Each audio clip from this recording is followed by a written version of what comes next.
if you think of River or Gemini or Coinbase or whatever, think of all of those as silos and how people custody Bitcoin.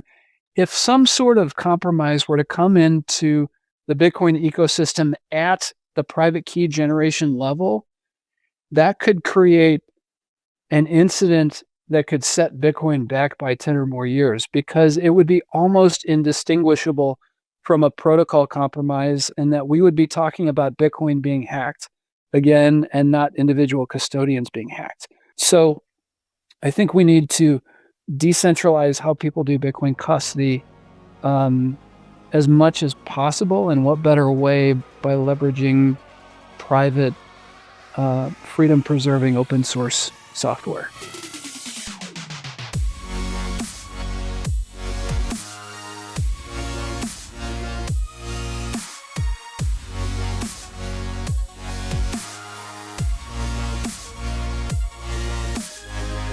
What is up, guys? Welcome back to the show. This is Bitcoin Audible. I am Guy Swan, the guy who has read more about Bitcoin than anybody else you know. We've got a fantastic chat today with Seed, the guy from SeedSigner, who I actually got my very first SeedSigner from. I sat in front of the booth at TabConf from, 6 years. I don't know. It feels like a million years ago. And we put it together. Right, he had like buckets of like the different pieces of the SeedSigner, and I would just grab one of each of the pieces and we put it together in the 3D printed case, and it's dope. I still have that original SeedSigner to this day, and he has such an interesting opinion and perspective, I guess, on the idea of DIY hardware, of how to think about hardware wallets, how to think about multi-sig, and we actually both of us kind of get into the FUD against multi-signature setups and how you can actually do it much more user-friendly, much more easy today. And so many people are intimidated by something that is actually a really great benefit. And him and the whole team are so great in the idea of what the ethos of Bitcoin is and the reasons why. And he actually mentioned a project at the very end that is very close to my heart, and I actually hope it's successful. I have the link in the show notes so that you can check it out. Obviously, you can follow him and SeedSigner and everything and stay up to date on that project. But for his new account and what he's trying to do with it, I'll let him explain it towards the end of the show. But I thought it was actually a really great thing and also critically important in a different way, especially in the context of reminding people of the reasons that we do this, of the real lessons of Bitcoin's history and the real story of kind of how we got here and who led us to this place. So really, really cool stuff. Well, awesome conversation. Shout out to Seed for coming on the show. I'm glad we can make it work. And with that, I just want to also thank our sponsor, Bitbox. You guys know Bitbox. I love the hardware wallet, and it's actually great to have them back working with them on the show, because I haven't shilled Bitbox in a while, and I've got some really fun ideas for little commercials or maybe videos to go with it. So stay tuned for those. They're going to be fun. You can get a discount with my code. You can find that right down in the show notes. I believe it's Guy. I don't remember exactly which one it was, but it's right down in the show notes, so you can find it. And I got a link to take you straight there. Check it out if you're looking for a good hardware wallet. It's actually great with multi-sig and single sig. Check it out. So with that, let's go ahead and get into this chat. This is chat 167, Why Your Keys Matter, with Seed.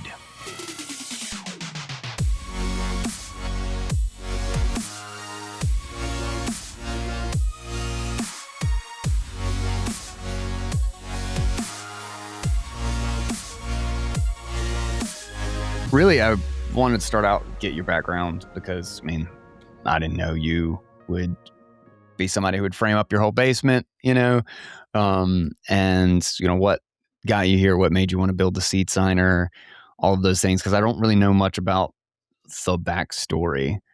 And as someone, and also I want to get into things about just like the general making of hardware, because one of the things we want to do with PearDrive is a hardware project, specifically, that will be one of the ways we actually hope to make money, as opposed to just releasing a bunch of open source software that we spent years on. And you just said PearDrive? Yeah, PearDrive. Yeah. Tell me more about that. There's so many things I don't know about in the Bitcoin space. Sure. Yeah. This is one of I took on a project and I got a million, just a million miles down the rabbit hole before I was like, oh God, this is a billion times bigger than I thought it was going to be. But PearDrive is, you ever use Sync Thing No. or Local Send or, BitTorrent, right? Yeah. Yeah. So, um, I have one of the banes of my internet existence has been the utter hell of trying to get a group of files from my MacBook to my Linux machine, which are maybe 2 feet 8 inches apart. Mhm. And then also, if I want to share something from my iPhone to my Android, good fucking luck. It's just an absolute mess. And of the few things that actually can, in some sense, do the job, they are the worst. A developer built it for himself and didn't even care about the UX, just type in these commands or, do this networking and port forwarding stuff.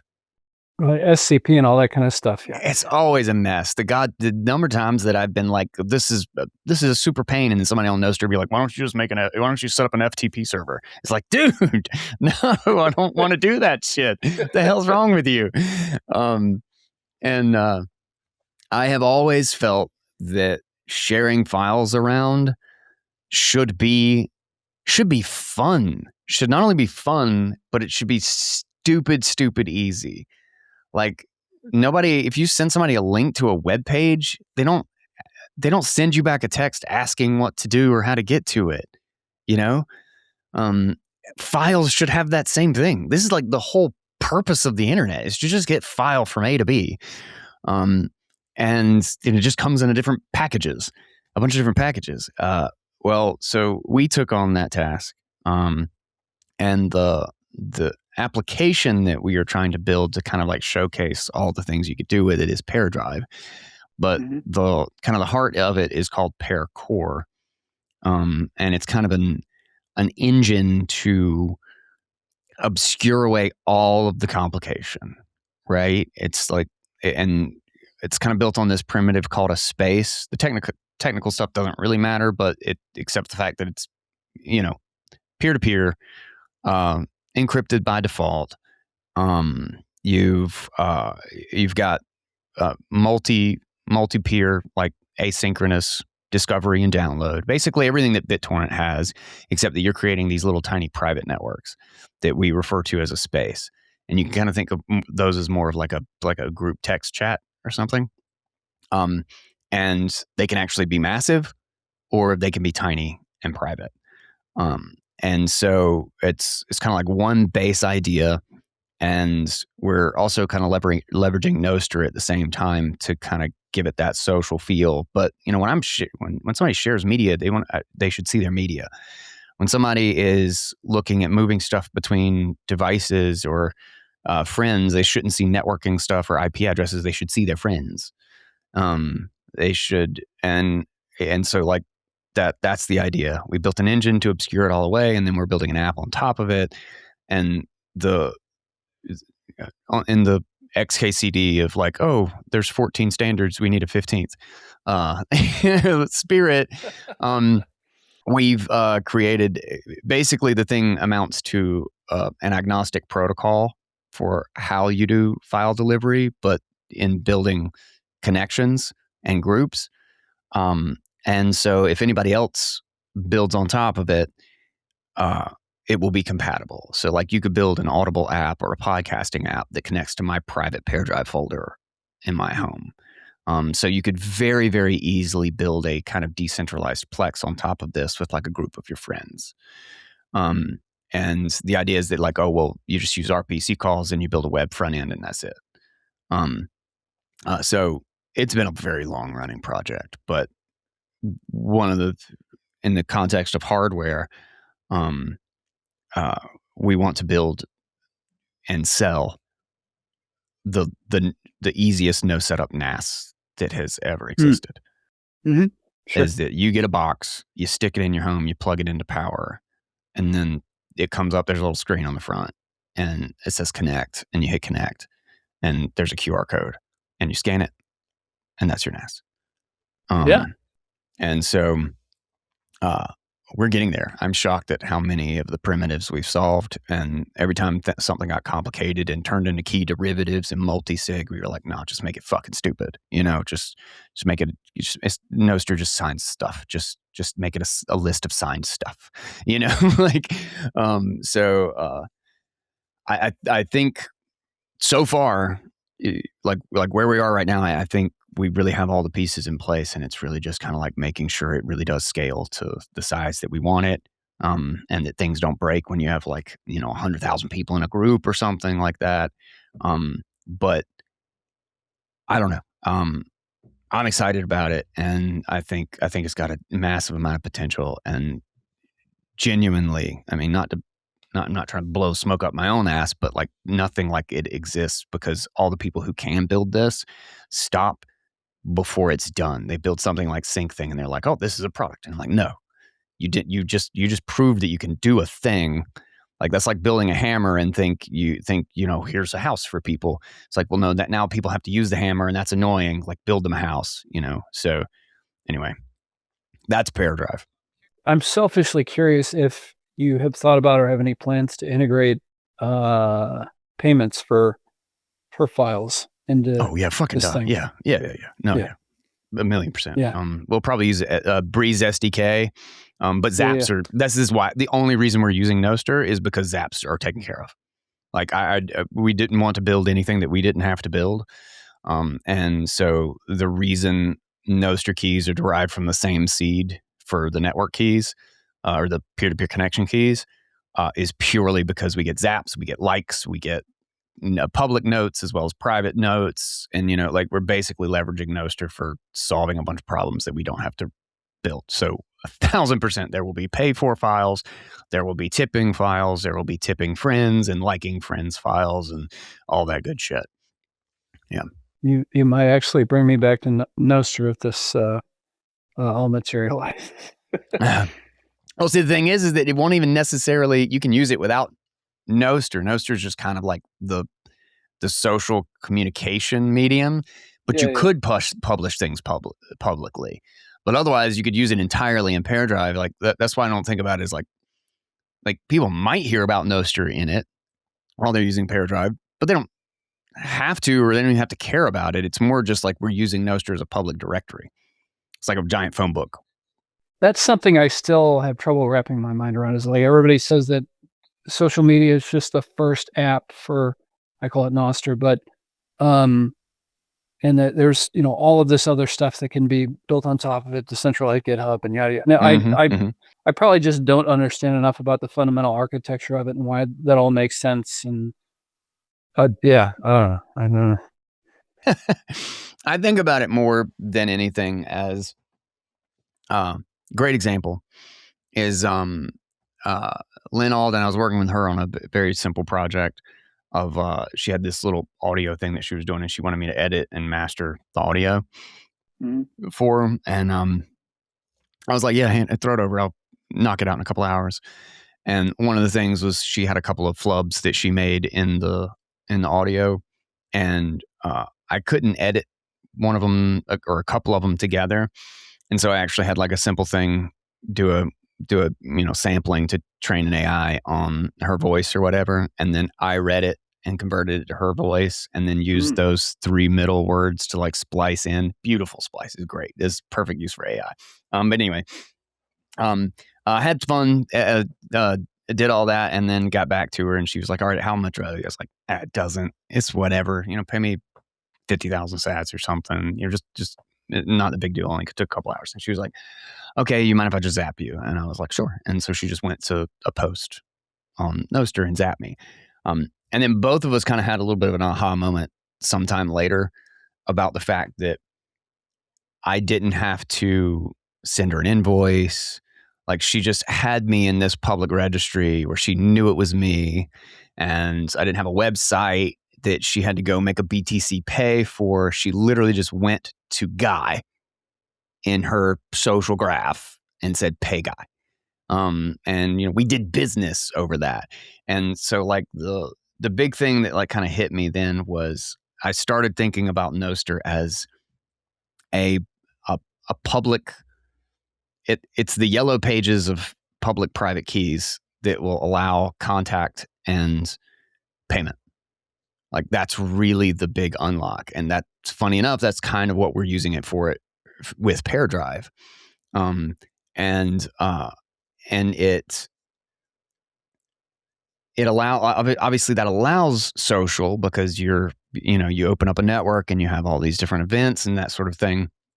But I just think it's far more generic than that because social just has so many other things like intertwined and like dependent on it. And I think it's a little bit missing the mark because like relays don't have to be the communication doesn't have to be through relays. It's also just agnostic to how it gets messages from one place to another. Nostr is really just PGP done right. Is how you have to use the PGP keys where like, oh, this is a trusted and this is a not trusted. Yeah. Nostr is really just that with Bitcoin payments in my mind. And that's how we should think about using it. That's interesting.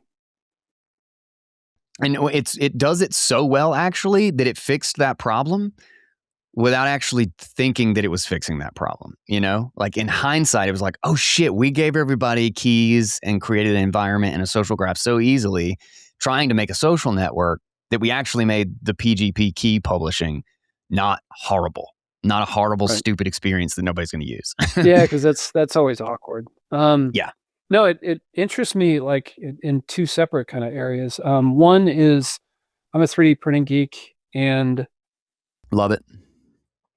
Interesting. My SeedSigner has a 3D printed case. I don't know how did that work out. It has come so far in the last 10 years, 3D printing and computer-aided design and what people are doing, at home in their living room and their couch and the things that they're able to design has come so far. But a big part of it has been like anything, people who have a ton of creativity and solid design skills that come up with these amazing printable ideas like that. There is time and expertise that goes into that. And honestly, those people deserve to be compensated for that. But for a long time, the only thing they could really do after they designed something really cool was post it on printables or something and not get paid for it and just have to give it away. It's kind of the same dilemma with open source software in a lot of ways.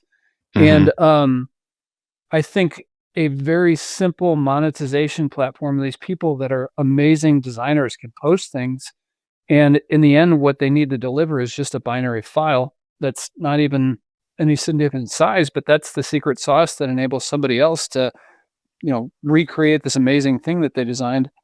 Some sort of dead simple platform for them to be able to point people that are interested in something they've designed to a download place that has super simple checkout scheme and blah, blah, blah. You just pay for the thing and get the thing all in one file swoop.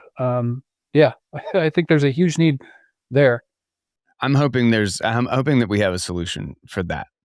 Yeah. Just because it kind of requires this element of social, but without a platform, and obviously it has all the network effects problems.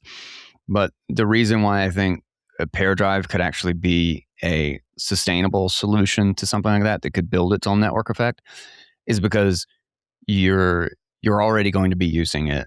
I think there's a good reason to believe that a lot of people will be using it, the free version or whatever, or the base version for themselves, whether or not they have friends on it, because there, in my mind, or at least in every tool that I have ever used, there will not be an easier way to get something from my Android, my iPhone, my MacBook, my Mac Mini, and my Linux machine that exists. So the atomic network is one, right? Like I just need me and my devices, and this is why I use it all the time myself. And if you can then also just scan a friend and then follow them, and then they have 20 files that are free and they have 10 for sale. It's in the same interface, same tooling, same stuff, same wallet, same all the things, and you can download it straight to your PearDrive. Even better is you can help seed it to other people through them, and you can be a blind seeder too. So it's encrypted on your as you forward it. Yeah, or anything like recipes or anything. It just makes a market and gets rid of that stupid 80% cut for the platform.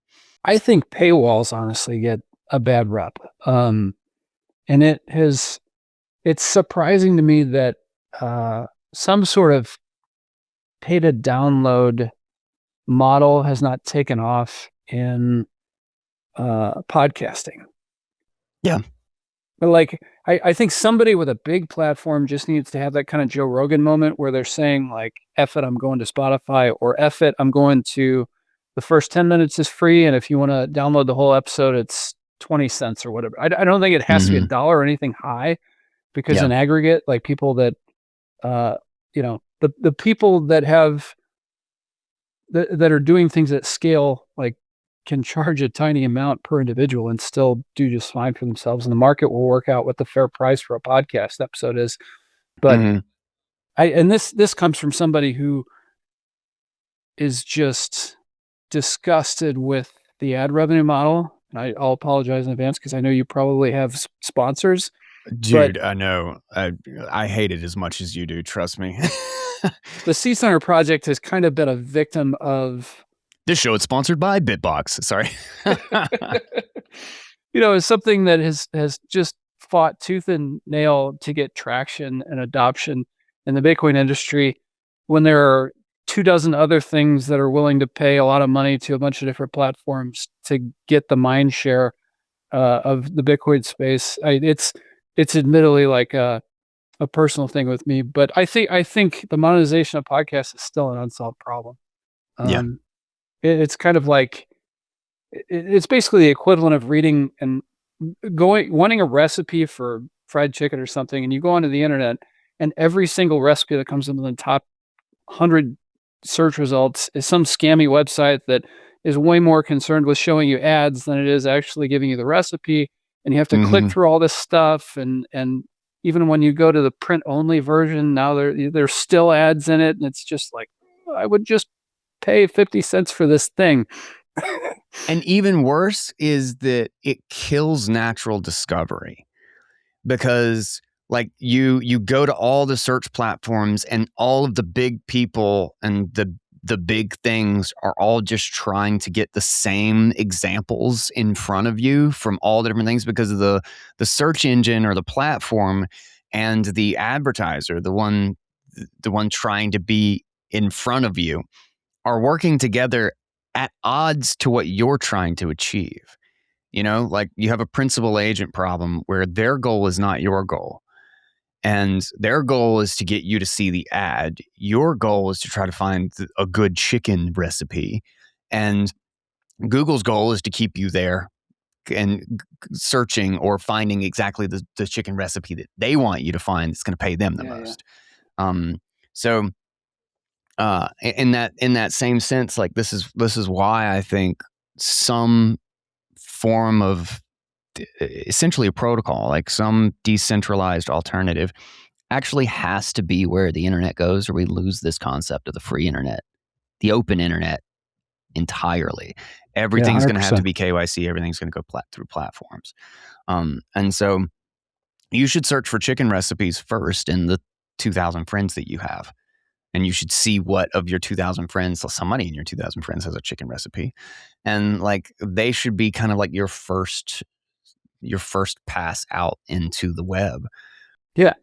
And so anyway, but yeah, that's all of it. It's funny. You bring those things up, and those are exact things that we have thought and talked at length about for PearDrive, because I think if you can monetize, if you can essentially kill the barrier to hosting so that you don't have to have DNS, you don't have to have, HTTP, like a TLS certificate, and you don't have to host with AWS, and you don't have to port forward, you don't have to domain nothing, like all of that awful mess that ends up costing $600 or $1,000 a month. And you can just have that pure, like, I'm hosting hundreds of terabytes on BitTorrent for free because it's just fun. I could do whatever the hell I want. But then you can put what essentially is a web face on the front of it, and then you can charge for it, and you can share hosting, and you can buy hosting from your best friend as opposed to Amazon.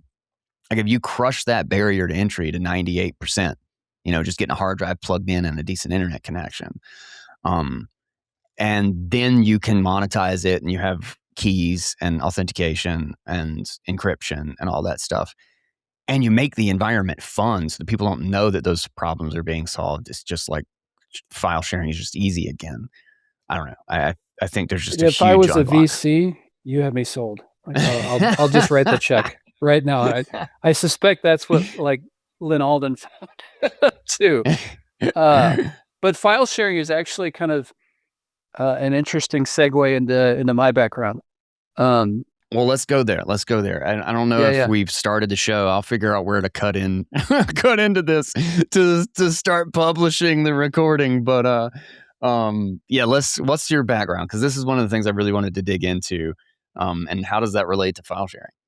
So I'll apologize to people who've already heard my backstory because I've told it in a lot of places. But I was a cop for 15 years, and during the majority of my time as a cop for the first 3 years, He's a spook. Sorry. Exactly. The guy who drives around in a police car and writes tickets and goes to Fight in Progress and all this kind of stuff. And then about 3 years in, I also have a background in computers. I was a computer geek from a relatively young age, and in college, I worked in the computer labs at the university, and I got an undergraduate certificate in management information systems. So I have a little bit of a computing background, and my superiors at the police department knew about this, and there was a local digital forensic task force or lab or whatever you want to call it that was looking to add people. And they asked me if that was something that would interest me. And this was kind of like almost pre-CSI, but it sounded really cool, and it meant that I didn't have to work midnights and weekends and a bunch of other good stuff. So I jumped at it. And so for 12 years, I worked in a crime lab taking apart computers and cell phones and hard drives and all that kind of stuff to see if they contain data. That sounds like nerd heaven to me. Like it's just to be able to like get paid to like geek out and do shit like that. Like, did you love that? Was it great? So what I loved the most about it was like the technical challenges that were sometimes maddening, but sometimes also extremely gratifying to figure out. Like, computers maddening? What do you mean? Yeah. What do you say, sir?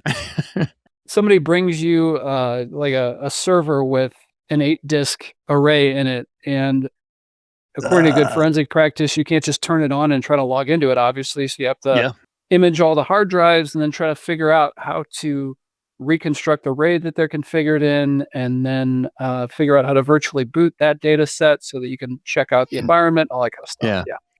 MDMD or MDDM, whatever the hell it is, figure it out. dash find it. But the time that I entered digital forensics, law enforcement was responding to the initial explosion that was peer-to-peer file sharing. And it was not like all the, was it DMCA stuff? What I always cannot think of what the original file sharing platform was that was all about music and that really got everybody hooked. And they eventually... You're on Napster. They got trolled by Metallica, and they were eventually sued and all that kind of stuff. So it was Napster, but then Napster morphed into LimeWire and BearShare and BitTorrent and 50 other creative spins on sharing data. And what this meant for law enforcement was that people who abuse children or have a desire to see children abused or anything like that suddenly had a mostly anonymous or pseudonymous permissionless way that was global to share child porn all over the world. And there was a ton of federal money that was available that was being distributed to agencies and to local police departments to try to get up to speed on all the aspects of trying to get their arms around that. And I'm not like, surprisingly, as someone who's a cop, I lean libertarian. Hmm. But I think it's a legitimate.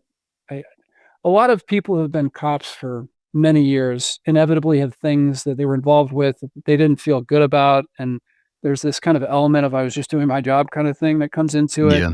And there is a certain amount of that, but like I kind of got lucky in that the great majority, not lucky in that the great majority of my crimes uh, that I helped investigate involved crimes against children, but like that for me, it was a very clear cut moral thing that I was about to say, you don't have any moral qualms. You sleep at night, right. It's not like I was at, Like, I the don't give a Black shit Lives what the Matter government is protest. or who's getting paid what. Like, that's a good thing to do, Like, yeah.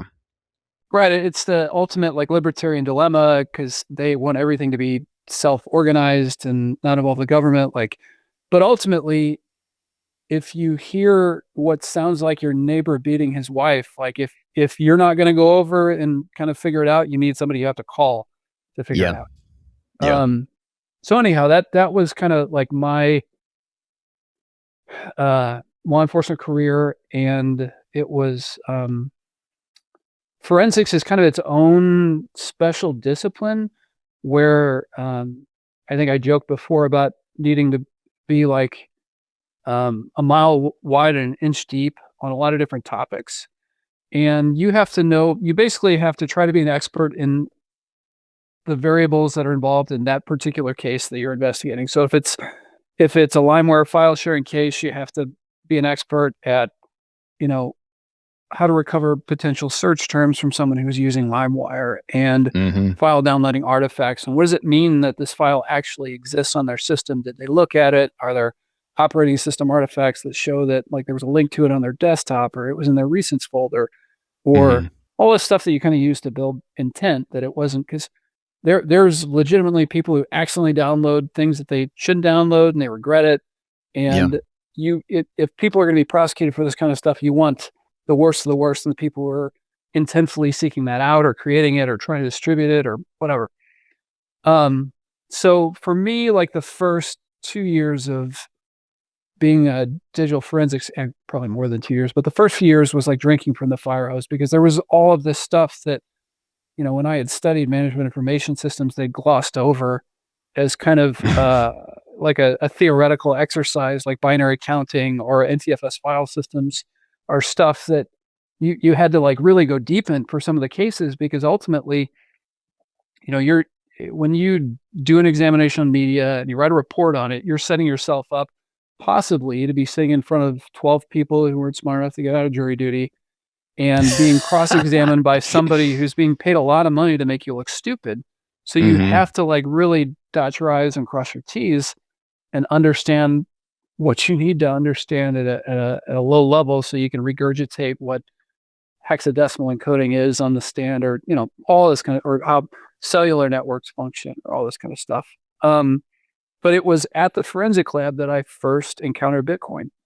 And I don't totally recall if it was late 2012 or early 2013, but there was another examiner. It wasn't my case in the lab where I was working who had a computer that had been brought in for examination where it was some local kid who's probably a rich kid, and he had a nice gaming computer that had 2 GPUs installed in it. And this was on the tail end of when you could competitively mine Bitcoin with GPUs at home. Hmm. So he's mining Bitcoin that he is then using to purchase weed on the Silk Road. And then he breaks the weed into dime bags and Good takes it to times. school. And he's making, a nice little hustle on the Bitcoin that he's mined, turning it into fiat. And of course, at the school, a teacher finds out and they call the police, and that's how his computer landed at our lab. Hmm. And that is what sent me to the Googles to like the what is Bitcoin search. Hmm. And that sent me to pretty quickly to Bitcoin Talk. And um, a lot of people, I can't forget where I first heard it, but they say Bitcoin kind of hits you where you are in your life. Hmm. And I was a young father who had just just built a house that was way too expensive and had these mortgage payments. And so I was looking at this Bitcoin thing through the lens of being an investor, and maybe this thing has potential value and it's undervalued, and how can I acquire some of it? Or, you go down all the right, like, how can I mine it? How can I trade to try to generate like more value and blah, blah, blah. And so that was my first introduction to Bitcoin, and I went down the rabbit hole like pretty quick. That's a heck of a time that was an era, man. 2012, 2013 bubble, 2014, like even in the bear markets of 2014 and 2015, like they were still like really epic times. I bought a couple of like old rigs, not really to mine. We did mine like a little bit from some people or whatever. And I had a friend who's like, "Oh no, the Bitcoin thing's over." And I was like, "No, dude, I really think you're misunderstanding where and what this is. Like we just had a huge big cycle, and this is just consolidation, and I'm like trying to convince him not to get rid of his stuff as he's like sitting in front of me to sell it to me. But no, that was the first bear market is always the hardest. It is. And I always joke that like 2013 was the absolute worst, one of the worst years, if not the worst year, to start paying attention to Bitcoin, because it was this relentless, ridiculous price run up that really there was some dead time in the summer where it dropped down from the April high or whatever. But then, it recovered and went up before the year was over to like $1,100 or $1,200. And so the dopium from that first year that I was following Bitcoin was like, it's going to go up forever. Like this is, so I remember we were visiting some in-laws in Chicago in November of 2013. And I remember looking at my phone at the Bitcoin price, and I bought some Bitcoin that year, and just driving around to go get fast food for the kids or something, and thinking like how much the value of the Bitcoin I bought was going up just as I'm driving around. It's just ridiculous. And then it was, Mt. Gox happened and like into 2014 and stuff. And that was like a long bear market for me, because it's like you had never experienced the redemption of having kind of like followed it through a downtrend and then it turning around again. So it's just like you're just thinking like, maybe I am an idiot. Maybe all this money and time I put into this is just like I'm the sucker at the table, and that's the lesson here. I don't know. Yep. No, I had those moments too. I had the benefit of having been through. It really is true, though. Your first bear market is your worst. And then all the other ones, you kind of like see the picture or the pattern, Still not easy, but it's not easy. It's never easy. So I managed to catch the one in 2011 that crashed, and like basically the moment I got in, it crashed. So I opened the door on like, I was rich for 30 minutes and then I was just utter bloody horrible poor. And so like because of that, I think it was actually just like the right time, even though it was utter misery. And I felt as dumb gets, because I didn't really have the time to become super arrogant about how much I was winning before I lost it all, so to speak. And but because of that, I was a little bit more a little hardened for the 2013, 2014, even as vicious as that one was, just because of Mt. Gox was something else. Oh yeah, that was like, I mean, people like Bitcoin died. People don't understand the it was dead. nuance of the custodian versus the entire network, or there was, it was, and the media space is still kind of prone to that, but the long hard bear market of 14, 15, and into 16 is like what led into my I did not handle the next run up in 2017 either very well. Partly because the bear market had been so brutal, and then partly it was timing of 2017 was like, that's when the block size wars were. I noticed you're wearing the UASF hat. That's when the block size wars were going down.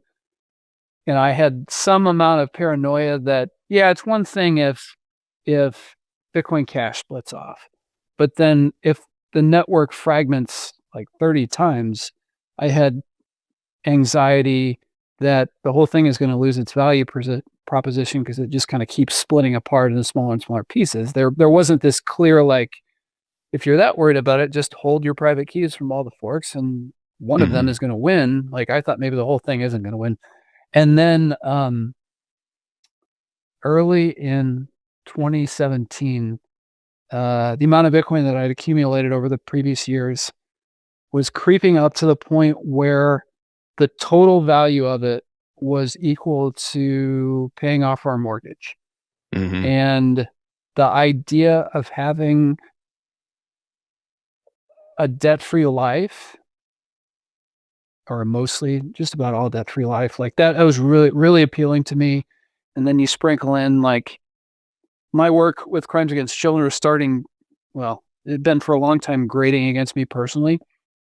And I had been long kind of scheming to see if there were ways that I could find my way out of that career and, either do something different or be a stay-at-home dad or whatever. And the ability to sell the house was financially like an unlock for me of like, now I don't need this job. I could take some time off and try to figure something else out, or maybe even just indefinitely plan to be a stay-at-home dad or whatever. So early 2017, like the long bear market, the fork wars, the getting to the price that could pay off the house, and then sprinkle in like a little bit of insecurity rather about your Bitcoin cold storage situation. It was like a perfect storm that I don't know if it was March or April, but I remember the day I was sitting in the forensic lab and I always had the Bitcoin price up, which probably is not a good idea to begin with, but I had charts and it was moving and it had gotten up to like, I don't know, 2,400, we'll say. So we're in that neighborhood. So it wasn't like, this is very early in the bull market of 2017. I remember just being so filled with anxiety or anxiousness or whatever that I told my boss I'm going home for the rest of the day. I left work and I broke out the, printed piece of paper in my underwear drawer that had all my private keys on it. And I started typing them into, I don't know if it was green address or whatever, and moving the coins to, it was Gemini.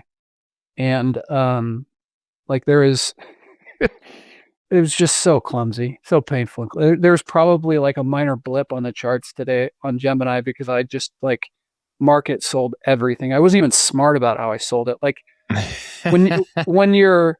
or maybe like, oh, I'll sell a quarter of it and then see how the rest of this bull trend, how the rest of, like when you come from a background where you're, a lower middle income kid and you don't really have like the gains from that investment from 2013 to 2017, even just up to $2,500 were like gains that I had never imagined and never would. And you start to wonder if you have no idea how you're going to react when you actually is this have really it. Real? It's in your hand, Right.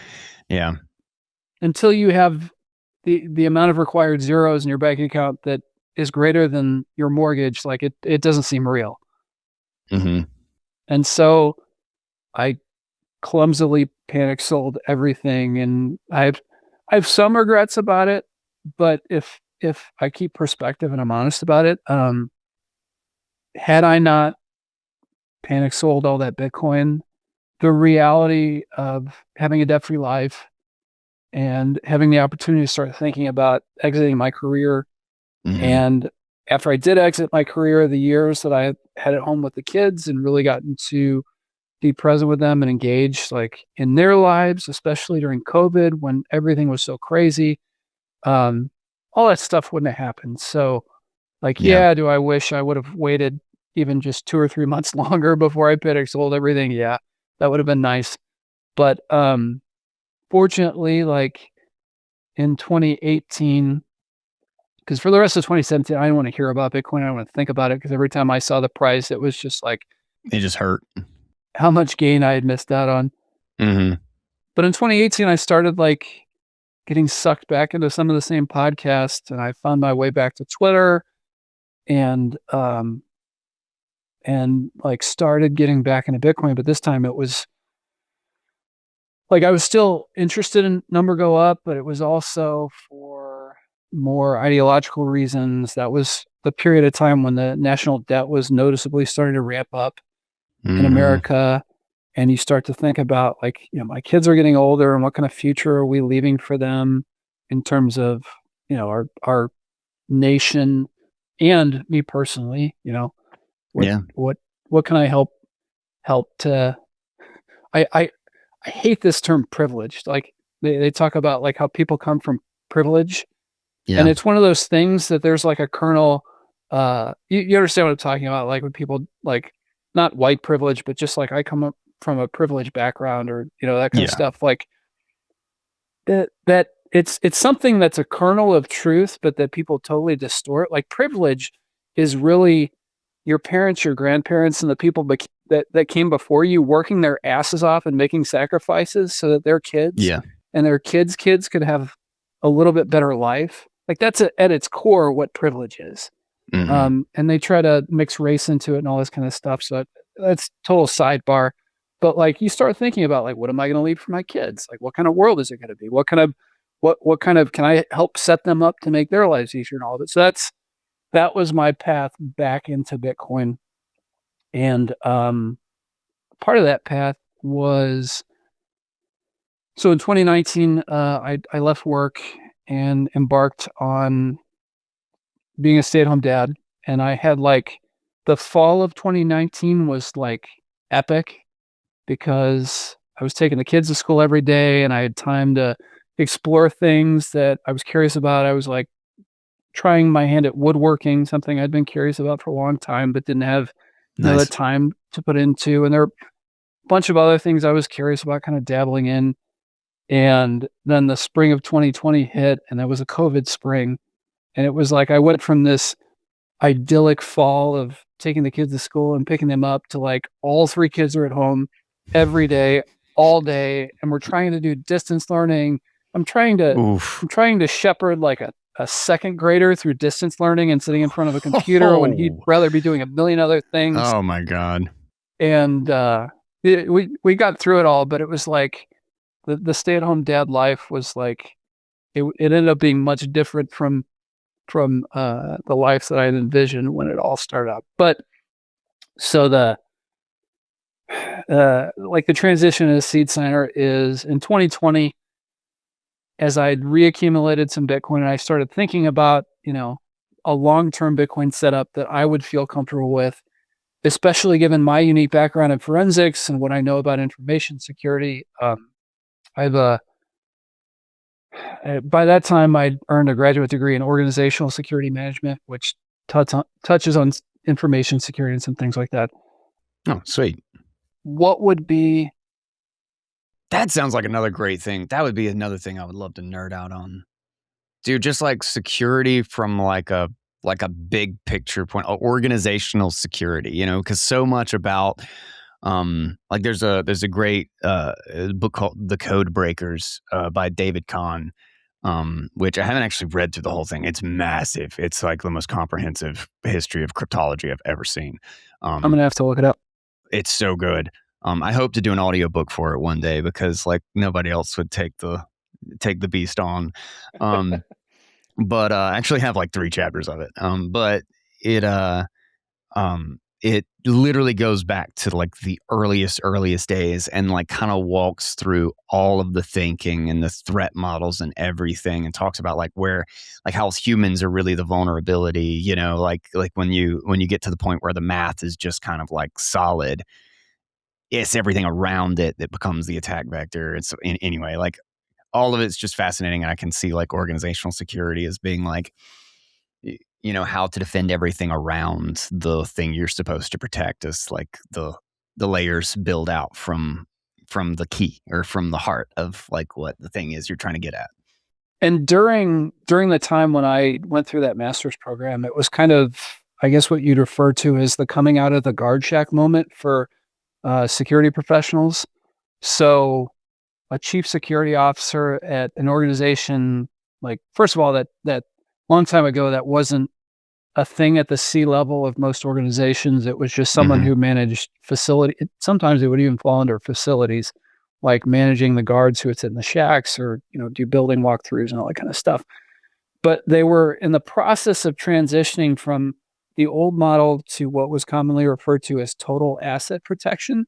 Whereas if it was somebody who was in the C-suite in an organization, their focus was on any way that the organization could experience loss. So yes, it was at the physical level of the buildings and inventory being stolen and that kind of stuff, but it was also started to think about brand and reputations and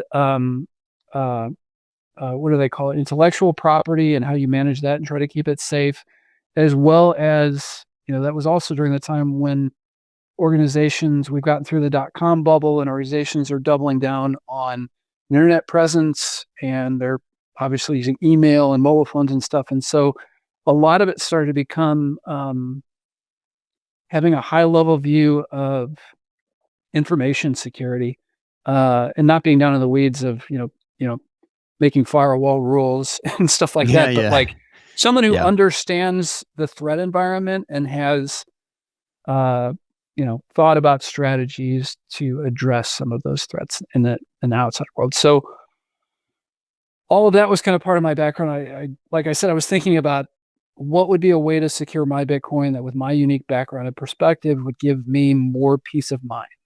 Yeah. And that is what sent me to it was an episode of Stefan Olvera where he interviewed a guy called Michael Flaxman, who's a security researcher. And this was also everything kind of coming together magically. This was also the time when multi-sig was becoming something that everyday Bitcoiners had access to. Mhm. So initially, when BitGo was laying some of the foundations for multi-sig and it was not bleeding edge, but still newer stuff, it was really only available to institutional custodians. There Mhm. wasn't any, I guess, what you call pleb-facing tools that were designed to help individual Bitcoiners do multi-sig. And Mhm. Spectre Wallet was just kind of getting its wind in its sails, and Odell was really excited about it and talking about it a lot. And that was one of the things that this Michael Flaxman had mentioned on Livera was Spectre Wallet and how it enabled just an individual person to set up a multi-sig wallet. And there was also, I guess, a branch of Spectre Wallet that was called the Spectre DIY, which was a project that let you build an offline signing device to be able to manage I your have Bitcoin wanted to private build keys. one of the seed I mean, the Spectre DIY wallets for ages. They look so Yeah. cool. Because I've done the SeedSigner. I've got 2 of those now. I've never actually 3D printed my case, because my 3D printer is another one of those things that's just in a box waiting for my studio to get done. My brother got it for me, not this past Christmas, but the Christmas before. Like, that is Mm. how painful this basement project has been.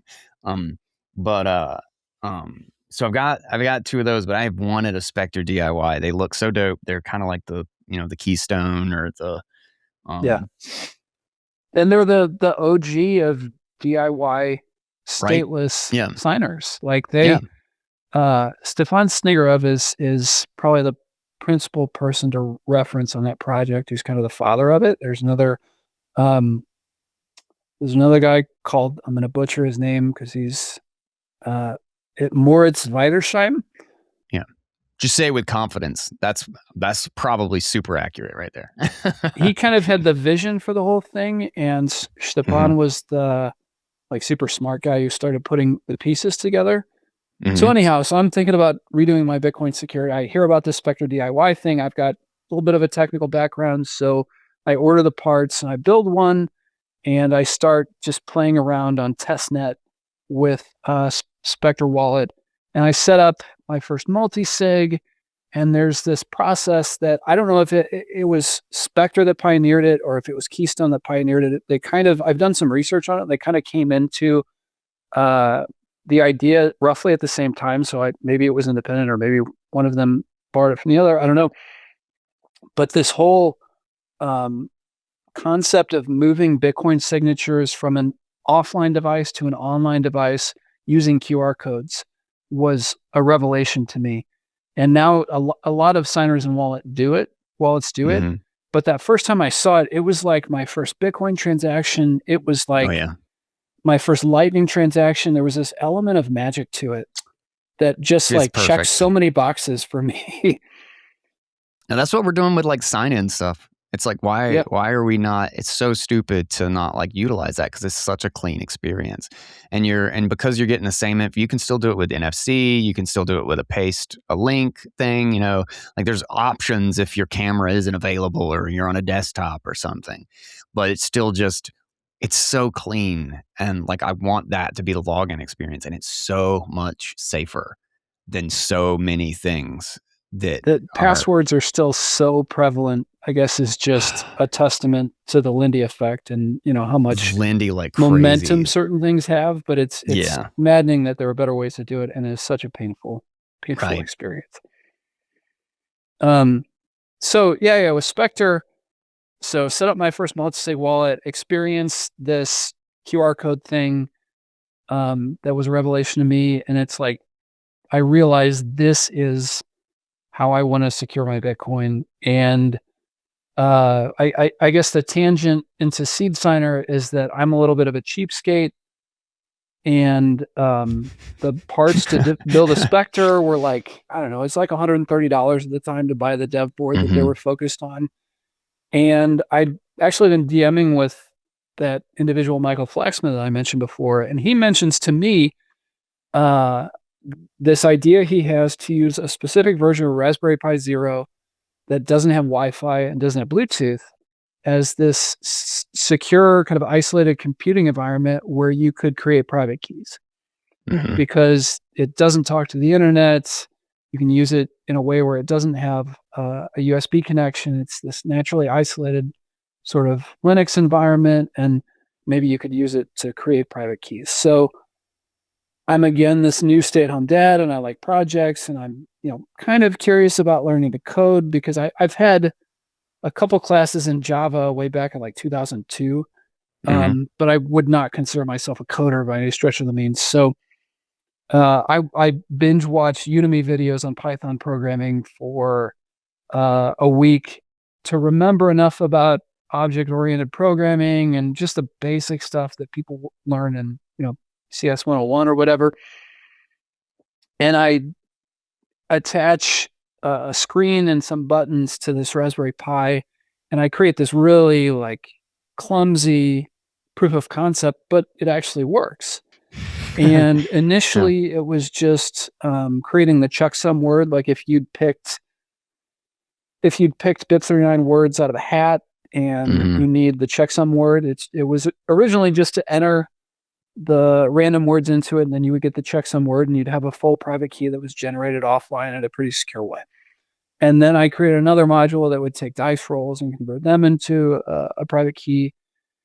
And then I thought, like, if I connect this like $5 or $10 camera to this Raspberry Pi, you could basically potentially replicate all the functionality in the Spectre DIY, but at a much lower price point. And Mhm. um, I yeah, so that's what I started working on, and I eventually got the camera stuff working and was able to get the software to a point where you could actually sign a multi-sig transaction using the Raspberry Pi and the screen of the camera.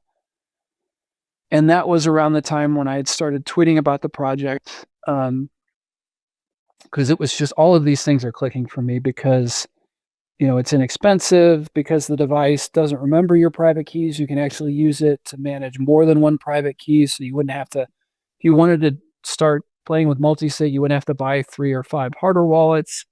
And everything about it was just really clicking and making sense for me, so I started tweeting about it.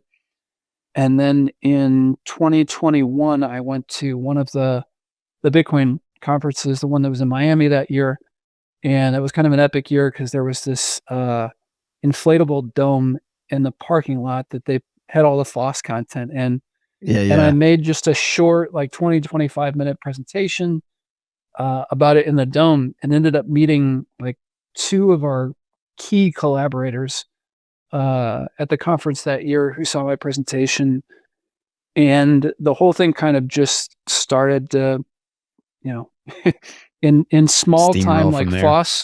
Foss, in a small time, Fossway started to take off, and Nice.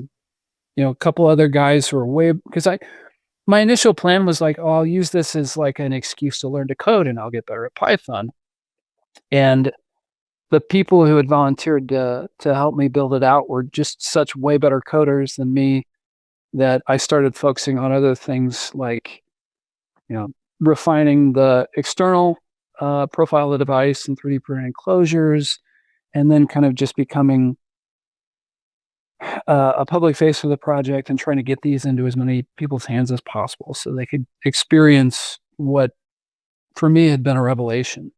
And this is all back when multisig was still, something that people still weren't considering. There wasn't a lot of tooling. Sparrow Wallet had kind of started to come online shortly after that, and after that, we started seeing mobile coordinators that will let you do a multi-sig with your phone. But it was kind of this exciting time of It's crazy how long it took for like the tooling to really build out for that to be like user friendly. But I love Nunchuck. Like I don't have anything that's not multi-sig anymore. Like even if it's just like my base multi-sig for like my daily driver is just a phone key and a tap signer. And the brilliant thing about that is that like it feels like I have one signer because the other key is on the phone. But if I lose my phone, I still have recovery option. Like it just getting everything back is just really easy. Like I get kind of the best of both worlds. Even though one key's hot, you still have some security advantages. I have it offline. Yeah. Exactly. I have it offline.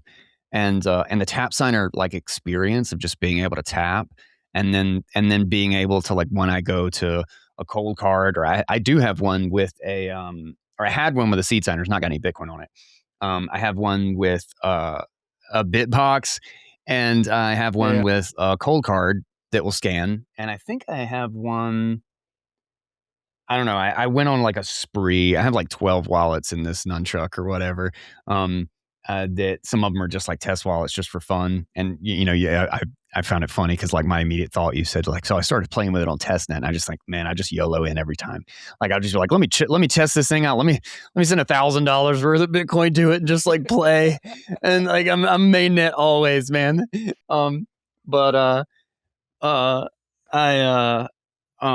Just being able to like break it out and then just do the scan the QR for like my third key on like any of my heavy setups. It's just so cool. I love multi-sig.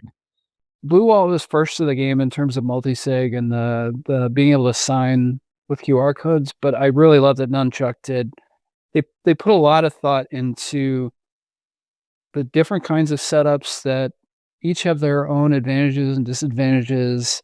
And just thinking more about like what are the different ways that people can use this, and then helping people where it might be a collaborative multi-sig, being able to manage that remotely from different places. And they've really moved a lot of exciting features forward.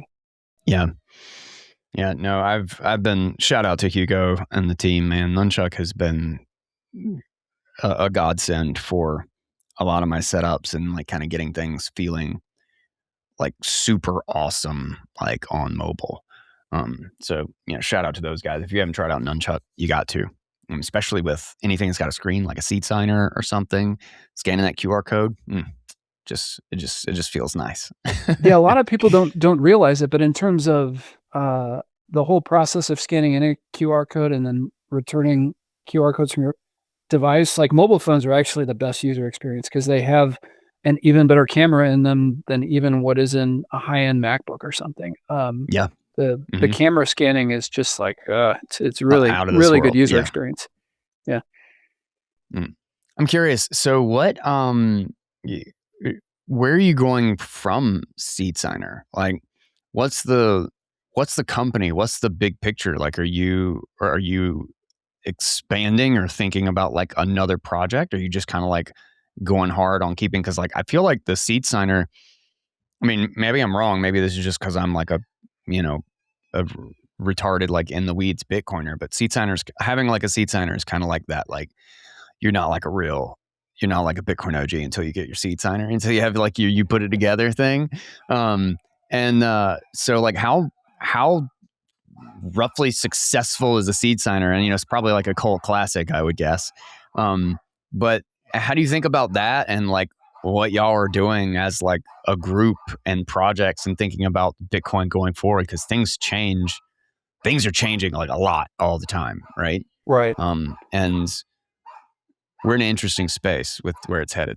Sorry about the dogs.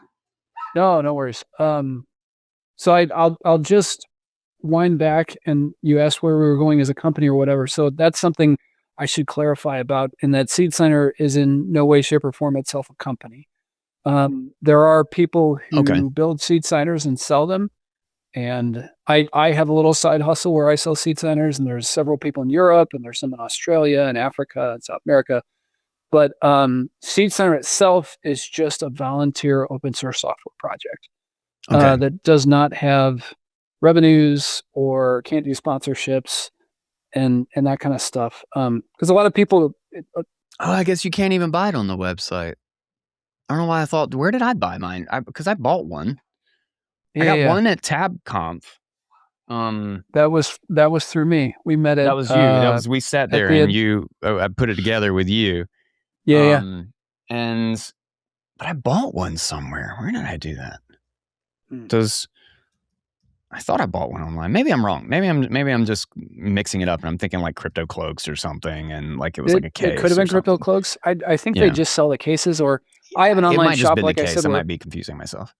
Where I sell them, but again, I'm not trying to corner the market, and we very thoughtfully have not put a quote buy now button on the SeedSigner website. Like the ethos of the project is really about open source and DIY. And I think there are trade-offs when it comes to buying a SeedSigner that someone else has put together, or even buying a SeedSigner that's a kit that someone else has kind of pulled together and is giving you to put together. Yeah. There are trade-offs between those two things, and then sourcing the components yourself, because a lot of the security advantages just come from sourcing the components yourself from companies that have absolutely nothing to do with Bitcoin. So there's no incentive for those companies to, be infiltrated by people trying malicious to firmware, or infiltrate the hardware, the supply lines, that sort of thing. Yeah. Or even just by keeping yourself off of as many lists of Bitcoiners as possible. Yeah. Like I'm somebody who bought a ledger in 2016 or 17. And now my personal information, because I, like a dope, put in my name and an address and stuff. My information's out there forever in terms of the address that I had when I bought that and such. And that's something that so many Bitcoiners have been impacted by. And it's not something that is, isolated to just Ledger. Like Trezor has had significant customer data breaches, and a lot of the online custodians have. And it's just building a SeedSigner yourself with. It's basically everybody except River now. Yeah, I don't know. I am a lover of River, but yeah. And who knows? Knock on wood, right? Exactly. Your information is on file somewhere with River, and it is possible that someday, somehow, it could come out, as it is with every other Bitcoin custodian or people that sell Bitcoin and have to do KYC stuff. But building a SeedSigner yourself from these general purpose, off-the-shelf computer parts is one way that you can keep yourself off of lists of Bitcoiners. And so that's something that is important to me and the other people who are deeply involved in the project. So we've never added the buy now button to SeedSigner, and we really like an example is I don't know if you know Ronnie Anando, who is one of the partners that operates the Bitcoin hardware store in El Zonte. But he came to me when they were spinning up the Bitcoin hardware store and was like, "Hey, I want to buy SeedSigners from you and then resell them in the store, and we can work out some kind of like revenue sharing thing." And I'm very intentional, and it wasn't the answer he wanted at the time, but I said, "How about I'll point you to where you can buy the things yourself, and a good 3D printer that you can buy that you can, that isn't going to be hard to operate. You can just keep in the back of the shop, And how about you build the seed signers yourself and sell them in the store, and I don't need to be involved or get any royalties from it or anything like that.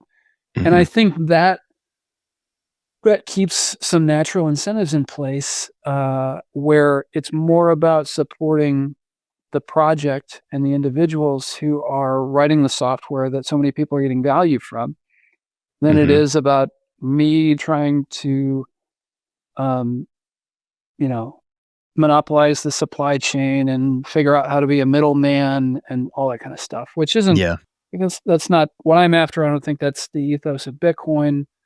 So it's like, I say often, this free permissionless open source monetary network that we all love so much, it's a shame that when you start to use it to save money, the first thing that most people do is point you to some sort of for-profit, often closed-sourced, proprietary device that you have to use to secure a copy of your private keys to make the whole setup work. Like that, in my mind, I understand a lot of people are going to do that, but in my mind, there should be other options too. And for this free permissionless open source monetary network, we should have a free permissionless open source tool or tools that you can use to securely save for the future with it. And so Spectre DIY and SeedSigner, and now newer stuff like Crocs, and there's another project called Kern that I'm closely following. Like, all of these things are part of an increasing array of options that I think are being built and deployed in the true spirit of Bitcoin, that I think are just like it. And there's securities trade-offs, but there are some very solid security options and trade-offs involved with them. In some ways, I think they're more secure and the trade-offs are better. But just more options for people. Bitcoin not being decentralized from a custody standpoint, I think, is a bigger risk than a lot of people appreciate. And I'm reading this book right now called "So This Is How They Tell Me the World Ends," and it's all about nation states accumulating cyber weapons that they can use to defend their own interests and use to attack other nation states or other corporate entities abroad or individuals abroad or whatever. And if you think of each Bitcoin custody tool, not just custodians like River or like BlockFi, or not BlockFi. I was thinking about BlockFi this morning before we were talking about this, in terms of the whole like sponsorship game and how it comes back to bite certain people. But if you think of River or Gemini or Coinbase or whatever, think of all of those as silos and how people custody Bitcoin. If some sort of compromise were to come into the Bitcoin ecosystem at the private key generation level, that could create an incident that could set Bitcoin back by 10 or more years, because it would be almost indistinguishable from a protocol compromise, and that we would be talking about Bitcoin being hacked again and not individual custodians being hacked. Or if you think of Ledger as one custody silo within the Bitcoin ecosystem, if Ledger were to have some sort of person inside who is planning a 0-day kind of retirement attack that involve entropy that goes into the device, or that involve the sharding mechanisms that they use to back up private keys or something like that, that would be something that would be kind of could be perceived as a protocol level event that would set Bitcoin back by years. So I think we need to decentralize how people do Bitcoin custody as much as possible. And what better way by leveraging private, freedom-preserving open source software. So I'll jump off my soapbox now, but that was kind of the elevator pitch for it. No, dude, I super appreciate that. Just because, like, custodian, people don't. Some people appreciate it, but it is often overlooked that the proof of keys is such a huge defense mechanism for Mhm. all the ways that for like 95% of the ways that Bitcoin can be attacked. Like all the low hanging fruit where you can do a lot of damage to either the network or the value, is an order of magnitude better when the more you have people holding their own keys. And this is kind of similar in kind to building your own blocks versus renting your hash Yeah. Yeah. to a pool, right? Which is, I think a lot of people don't quite get. They're like, oh, well, you can just like log out. It's like, well, sure, you can react, but this is literally the difference between running your own node or having a light client. Like literally, like, am I trusting someone else's node to tell me what Bitcoin is, or am I running the node? Am I putting my stuff in my block and doing it? And it's so core to the idea of its resiliency, of its anti-fragility. And it's Yeah. like, sure, we can react and like we can get some of that back, and that's part of like why I have this like, oh, it's really nice that things are going well for Bitcoin and all this stuff. But every once in a while, I'm like, we need a couple of kicks in the nuts because, sometimes there's not enough people holding their own keys. There's not enough people, like those small fractures and those small stressors, I think, do such an important thing of getting people in the right mindset and understanding what is important. And when we don't have them for too long, I get antsy. I start getting nervous because I worry it's going to get bigger. Whatever the kick in the balls does get here. People holding their own keys is what enforces the scarcity that is Bitcoin. If we think about Absolutely. receiving a Bitcoin payment from someone else, and if you're doing it, where you hold your own keys and you're using your own node to validate that, the funds were actually included in a block and that you're actually holding the keys that control those funds. If you do that, you have the guarantees of the 20 million Bitcoin that are outstanding, not including the 1 million or less that have yet to be mined. I'm sure there's been a bunch that lost, but enforced by the code, there can only be this 20 million some odd Bitcoin that exists. But when you start getting into custodial Bitcoin, or if you're not holding your own private keys, like if you consider the Bitcoin network plus all of the financialized networks that surround it, so the third-party custodians like we talked about with Coinbase and River and other companies like that, and you mix in the Bitcoin treasury companies like Strategy and all the other follow-behinds for that, and you start to mix in like the financialized options and stuff that have been built on top of Bitcoin and all that kind of stuff. Like realistically, that scarcity starts to fall apart because there are inevitably some number of those players that are playing fast and loose and that have rehypothecated coins that don't exist. So it's not really like there are 20 million Bitcoin. There might be 25 or 40 or even 80 million Bitcoin outstanding once you include all of the IOUs and stuff. So that's like that making sure that you hold your private keys at an individual level is one of those things that when enough people do it, it really goes a long way to safeguard the scarcity value proposition of Bitcoin, which is a check against governments being able to print money at will and steal from you. Yeah. Yeah.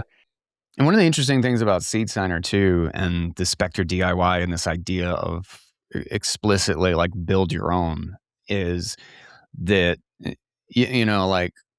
like Cold Card or whatever. Like we read a article about like their security setup and how they use 3 different chips to like kind of break up the things that actually create the keys. Is it 3 now?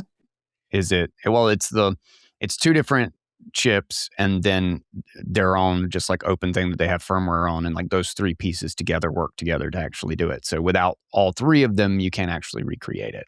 Like it's really interesting mechanisms, right? And I've read like deep dives into some of the other hardware wallets on how they kind of like get around vulnerabilities and risks and trade-offs and all this stuff. And it's like, oh, well, you should have a dedicated hardware wallet that's designed for this so that you definitely know it's not, you can compromise a Raspberry Pi Zero. It's like, yeah, but who's going to compromise? Who's going to go install fake firmware on every Raspberry Pi Zero in the world, hoping that maybe somebody puts it on a SeedSigner?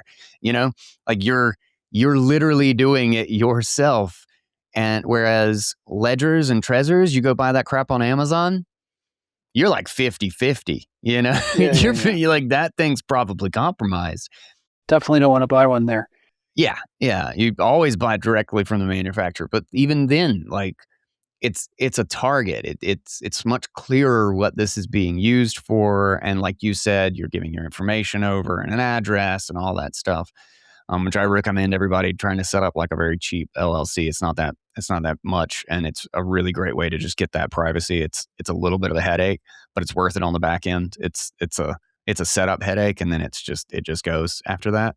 Set up an LLC and get yourself like a UPS mailbox or something like that. Yeah, or buy just as simple as like buying in person from someone who's either an authorized reseller or the actual, like at the Bitcoin conference last week in Vegas, like at the Blockstream booth, they were selling jades. Like that's probably with cash is probably the best way if you really want a jade, like to buy one of those is just to, that there's go to always the actual some risk, people but and buy it in cash. But or digital cash. Exactly. Zap them. But I'll kind of, because there's this sense out there that I'm anti hardware wallet, or that I always shit talk hardware wallets and stuff like that. And it's my position is probably a lot more nuanced than people who have heard me speak before may realize. I always try to be clear that there are some use cases where I think hardware wallets absolutely kick ass and they're perfectly suited for.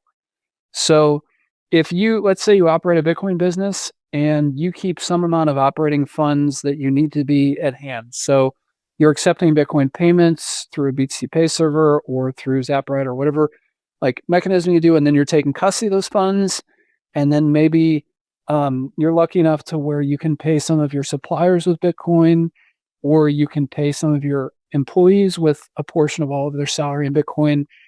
And maybe you're taking some money every once in a while from those operating funds and you're raking it into long-term cold storage. But let's say in this kind of operating fund wallet, you're making 5 or 10 transactions a month, maybe a little more, maybe a little bit less.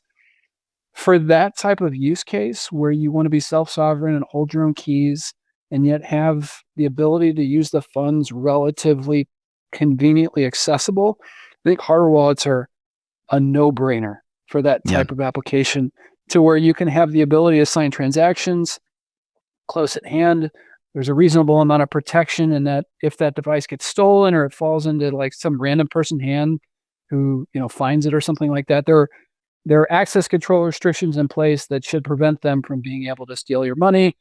And ultimately, if that device does get stolen by somebody malicious, usually it gives you some amount of time to where you can access a backup and sweep the funds and hopefully have a happy ending in that regard. For that type of use case, or for an individual Bitcoiner who keeps a moderate amount of Bitcoin so that they can buy things online, or maybe they're living off of Bitcoin and they're making several transactions a month, I think hardware wallet use cases, hardware wallets rather, are a really almost perfect, well-suited tool for that particular use case. Now, for your long-term Bitcoin, and this is the Bitcoin that you're saving for a house or for college or for your children's future or to buy a car or whatever or just to speculate so you can buy an island someday or whatever. That's the one I'm going for. I need an island. I'm gonna get the island. The whole private island thing has been has gotten a PR black eye ever since Epstein. Anyhow, I wonder if that one's for sale yet. I've kind of been wondering, like, what is going to happen to that, but separate conversation. For your long-term Bitcoin savings, so I have some strong opinions, and one of those is that most people really should be thinking hard about multi-sig. And I know that there are people out there who say that multi-sig is too complex or whatever. There's been a lot of sort of UI, UX advancements in multi-sig that have been made to make it easier and more accessible to more people. But even if those hadn't have happened, it is worth investing your time and energy to learn about how to set up a proper multi-sig wallet, how to back up what you need to back up to make sure that you have access to it, whenever you need to, and to ensure that the fault tolerance for that wallet is what you would like it to be. So I have a strong opinion about multi-sig. And with multi-sig, hardware wallets, for me, make less sense for your long-term setup because of the issue of hardware wallets storing a digital copy of your private key. Is that such a horrible thing? No. But I think it was Samson Mao who kind of like every once in a while you hear somebody say something and it's like super clear and they just spell it out in a way that's really accessible. And he said that like digital storage of private keys should be considered a convenience mechanism, but essentially nothing beyond that. So the convenience of being able to have your private key handy nearby and being able to sign for transactions to move money for a business, awesome use case.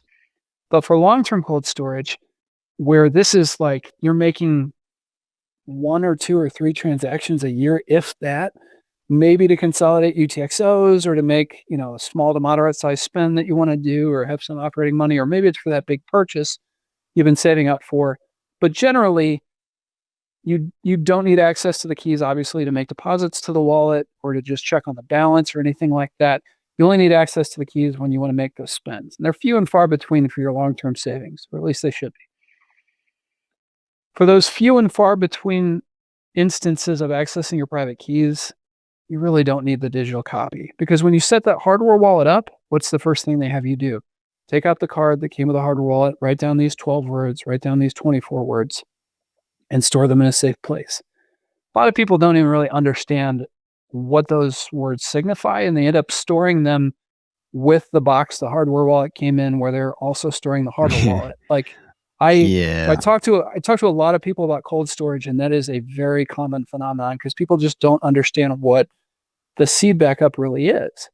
But if you're doing it right and you store the hardware wallet in one place and you store the seed in a more secure place, like a safe deposit box or a gun safe or something like that, even with a simple multi-sig, you start to end up having a lot of places where you need to hide things. So for a simple 2 of 3, now you need 6 hiding places because you need 3 for the hardware wallets and 3 for the backups for the hardware wallets. So my argument is, not everybody's going to agree with it, and that's totally fine. But for your long-term cold storage, let the analog physical copies of your private keys be the ones that you worry about securing and think carefully about where you put. You think carefully about whether you add a BIP39 passphrase to those keys. You think about how you put them together in a multi-sig. You think about whether you store them on paper or whether you store them on plastic that's resistant to water, or you store them on metal that's resistant to fire and water. You think about, do I keep them in tamper-evident packages if I'm putting them in a safe deposit box? Am I storing them, hidden in my house in the attic or in a gun safe that might be like a little bit easier to find, but has some sort of like protection around it? Am I going to put one in my grandma's basement or hidden under a tree in a piece of property that I own 2 states over? But focus on those physical backups, because you're going to have to worry about how you're securing them anyway. Yeah. Yeah. I'll stop there, but that's kind of how I have come to think about cold storage. It comes back to organizational security and the idea of like how to secure your relationship to them, and not just, do I have my keys, Right. Especially if you have multi-sig. And this is specifically why I usually like for like super super cold storage, I have multi-sig, and I only have I have like one main key that's my that's kind of like the decider, right? Is so like, you have a tap signer that's going to be traveling with me and like ready to go or whatever if I need it. But if we're in super cold storage or like a big wallet or whatever, like this is one of the reasons I like Nunchuck, is to do collaborative, you know, um, rely on your best friend or something, because he's going to have his own setup and you don't even know it. And like, he's only there if something goes wrong. Right. Right. Or if I don't have all of my keys. So like, I still have control, but I have a best friend that I can call on, or a family member, a wife or spouse, to call on, where they deal with the security of one of those keys. And if theirs goes bad, not that big of a deal because like I didn't rely on, they don't have ownership of it, right? Right. And I really think that's a undersung like option of leaving. And this is also why I'm super stoked about like how Miniscript is going this way, is that you can have it so like let's say you have a 3 of 5 or even just like a 3 of 4, and then you have 5 people able to do the one signature of that 4. So you're not like making it so they can collaborate and get together and like steal your coins. And yes, that then immediately now I've got a little bit of complex setup and all this stuff, but you're really distributing the risk of the keys. And I think there's a huge unlock in making that simpler and accessible to users. It's not easy to do, but there's a huge unlock there, I feel like, in really kind of bringing like a mini script setup to that kind of a model. 100%. And we don't support Miniscript yet with SeedSigner because for a couple of reasons. Yeah. One, that it's I wouldn't say it's bleeding edge or anything, but we're still at a point where common best practices are still being established around the different tools. Oh yeah. And yeah. Smart. Wait, you take your time on something like that, And as a volunteer open source software project, most of our contributors have fiat jobs and they work on SeedSigner in their spare time. So we're not always the fastest at pushing code out. We kind of take a wait and see approach to when these standards do emerge and best practices for use cases emerge. That's kind of where we're going to follow because it's the best use of our limited time and resources with our developers. But I like what you say about when you think about individual keys in a multi-sig setup, there are some that like are the keys that you use most times you plan to sign. And then there are the other keys that hardly ever get used and that are a little bit maybe more difficult to get to. And that's all part of the dynamic of thinking through the security of, your multi-sig wallet. But I love that you're into multi-sig because when a lot of times when I get called to do a podcast or something like this, like the people that are doing it are still very much in the camp of, I haven't tried it yet and it seems scary. And I've heard from a lot of other people that it's risky and that there are too many, there's too much downside to it. So I think there's two sides to every story. Some of that's FUD, but I love that that you're a pro multi-sig guy. By the way, I as a total sidebar, I just want to say that the episode that you did with Jimmy Song sometime within the last year during the whole Opportune thing, and you probably did more than one with him, but that one episode that I'm thinking of, I couldn't cite which one, was such a complete breath of fresh air for me, and it was so refreshing amidst all of the the core people on one side and then Mechanic and everybody who I really like Mechanic, but him and Luke and everybody screaming on the other side. And Jimmy was kind of this voice of reason that I felt like struck a middle ground that I could co-sign with a lot of the things that he was saying. So that was that was a fantastic conversation. Much appreciated nuance. It mirrored a lot of what I had been thinking, and you try to put words to it, and it's so hard to figure out, like, because there's so much pressure to be in one side, like from both sides.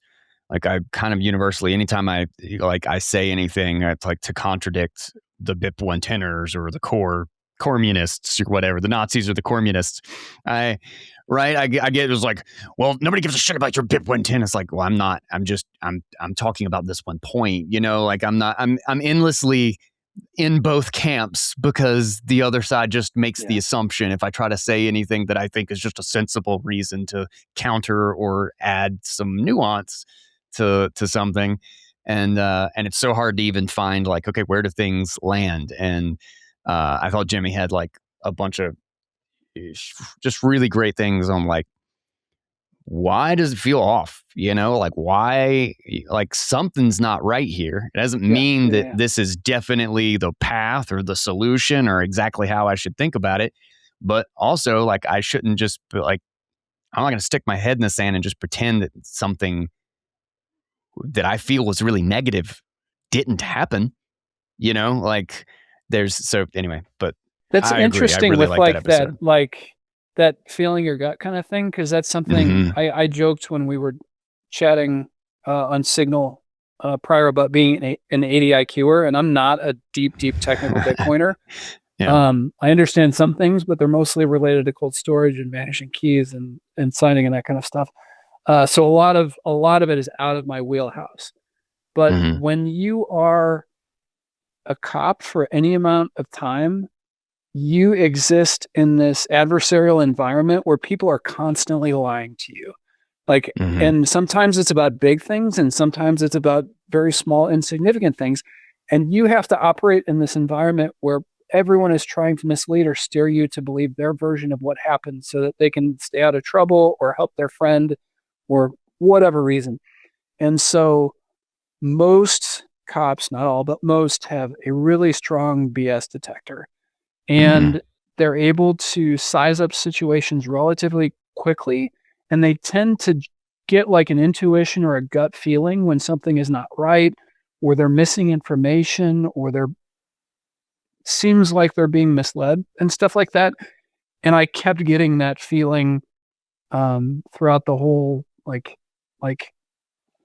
op return saga, if you want to call it that or whatever. And there was this just like, and I'm not smart enough like Jimmy is to be able to, tease apart specific pieces of information and explain why certain things are misrepresented or inaccurate, or like, so it was like, I don't want to fanboy out on Jimmy, but I've gotten to meet him a couple of times. I think he's a really solid person. And again, that episode was just like awesome. Yeah. I'll tag this. I'll clip this and send it to him just so we can blow some smoke up his ass. Just So funny story. I got the opportunity to hang out with him in El Zante for a few days, and we talked very briefly about SeedSigner. And his primary feedback was, he was like, "I really like the device. I like the being able to buy it. I'm paraphrasing here. I like commodity parts and build it privately yourself and open source and all this kind of stuff." He's like, "But why don't you save the key on the thing? I just want to save a key on the thing." And that's like, it's not a suggestion that we haven't gotten from a lot of other people. It's just kind of through the looking glass of how we think about private keys and being built with multi-sig in mind and long-term storage. It's just not a feature that we're comfortable implementing. But it was kind of funny, like getting that from him was like, why can't I just save a key on the thing?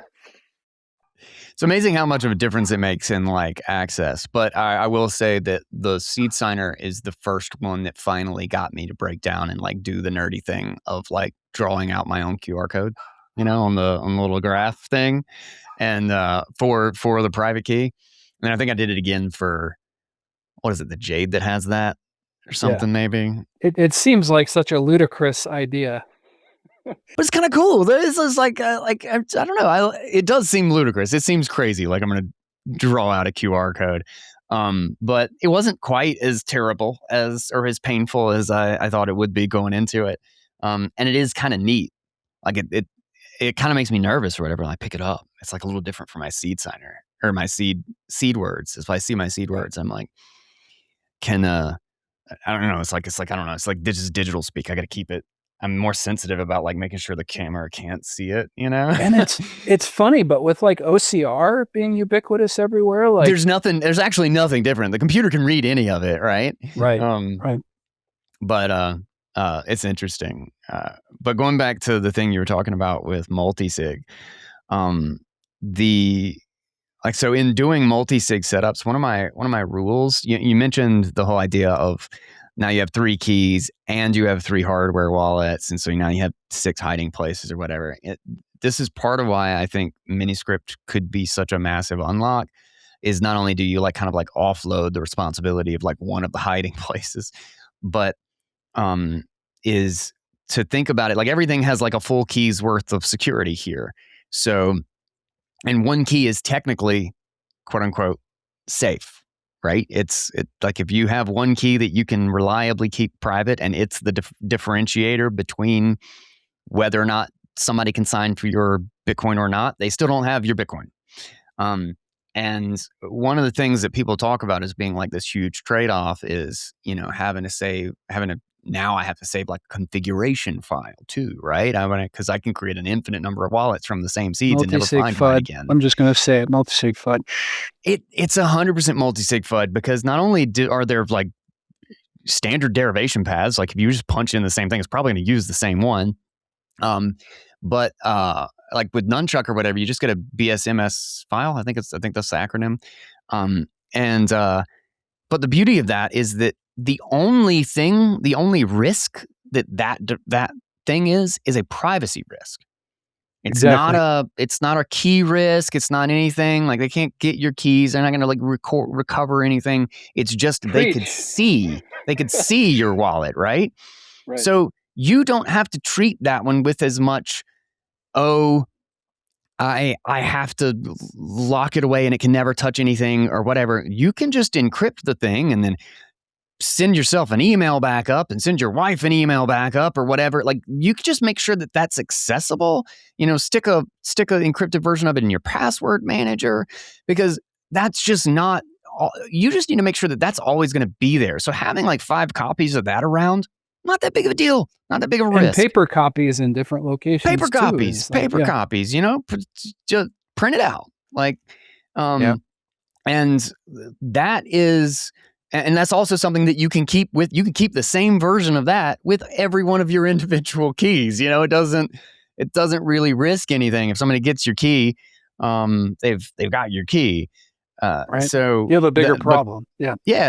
And because of that, like, I think using, this is why I actually love hotkeys and tap signers, is because they kind of give this element of the additional security with something that's a little bit easier, that's less difficult or less centralized, so to speak, in how you access it or make sure that you can recover it, right? Is I keep my hot wallet keys in my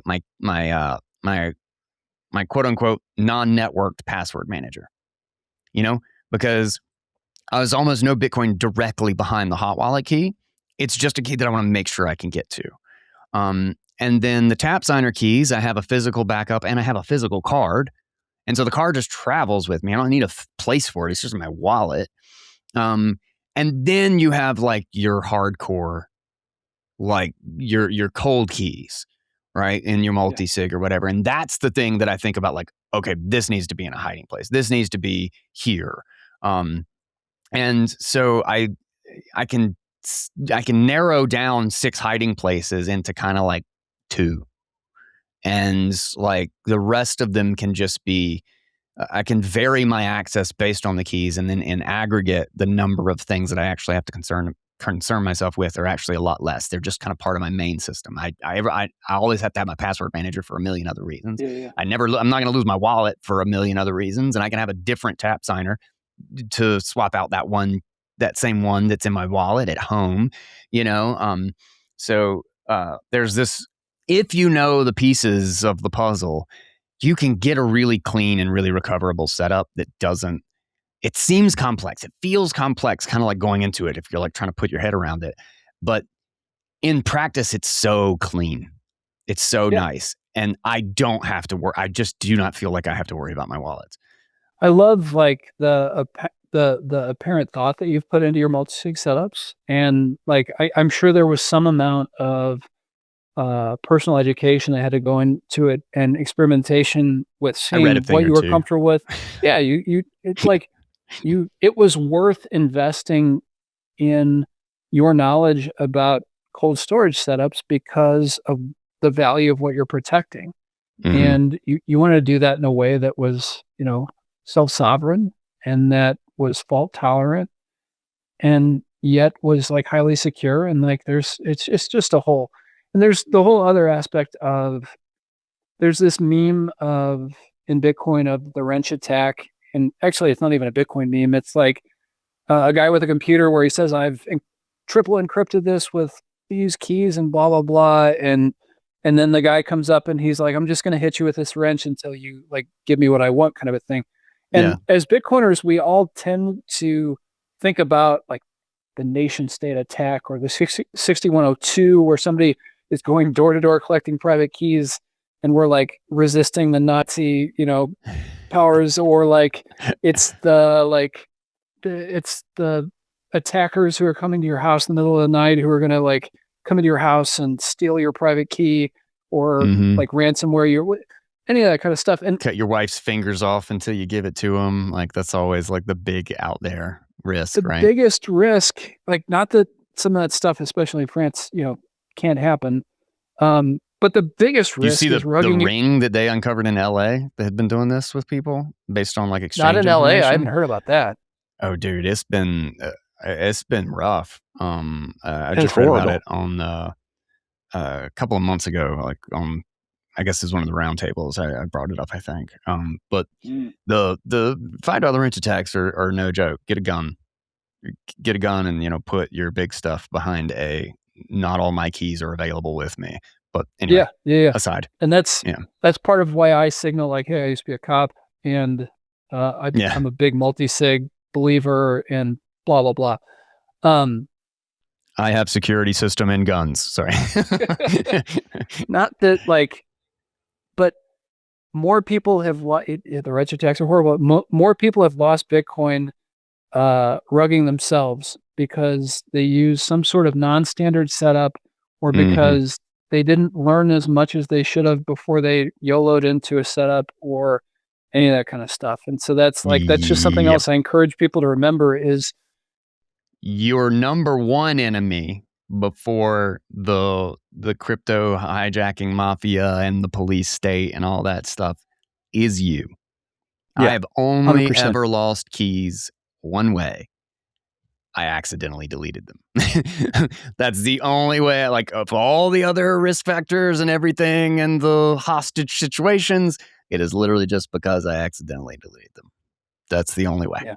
And it was before I knew what the hell I was doing, Yeah. And it's so just thinking about, like, you want to conform to existing standards. You don't want to, we have a SeedSigner Telegram community, and there's always people in there, using all sorts of variations on what I'd call traditional Bitcoin security, where they want to memorize their seed and only keep it in their mind, or they want to add some crazy long passphrase to their. Oof. Not that BIP39 passphrases are wrong, but they want to do something crazy with a BIP39 passphrase, or they want to derive the 99th child key from the private key that they store, and they're going to then from that 99th child key derive the next 99th child key, and that's the one that they're going to use to like literally this stuff happens, and we've seen people. There's a guy in our Telegram chat who's he's on Twitter as YouTube or YT Crypto Guide, and he has made a living from helping other people recover money from these obscure setups where they've rugged themselves and they kind of remember what they did, but they don't remember all the details. And he's able to set up, brute force attacks to where he can figure out like what the variable that they're missing or misremembered was, and he gets a portion of the money that they recover. But yeah, we see that stuff all the time. And I am so big on trying to conform to existing standards so that if you take out I always pick on Ledger Ledger a lot, but like, they deserve it. Just go. I've been seeing a lot of tweets for whatever reason on Twitter lately about people's batteries who have swelled inside of their ledgers because they've been in storage for too long, and if the battery's kept at the wrong temperature or the wrong humidity or something like that, it swells up in the device and it can crack the screen and do damage to the device or whatever. Like, but because that device, it's a double-edged sword with Ledger because they also have this recover BS. But because they conform to existing standards, you could take your 24-word seed from Ledger, type it into a SeedSigner, or enter it into a cold card, or whatever else, and very quickly still get access to your money because of those standards. And so I appreciate like the innovation that's going on with BitKey and some of the other like newer hardware wallets, but it's kind of one of those things that I just kind of see how it develops, because existing standards are another one of those things that is going to help you rug yourself if your particular setup encounters a problem.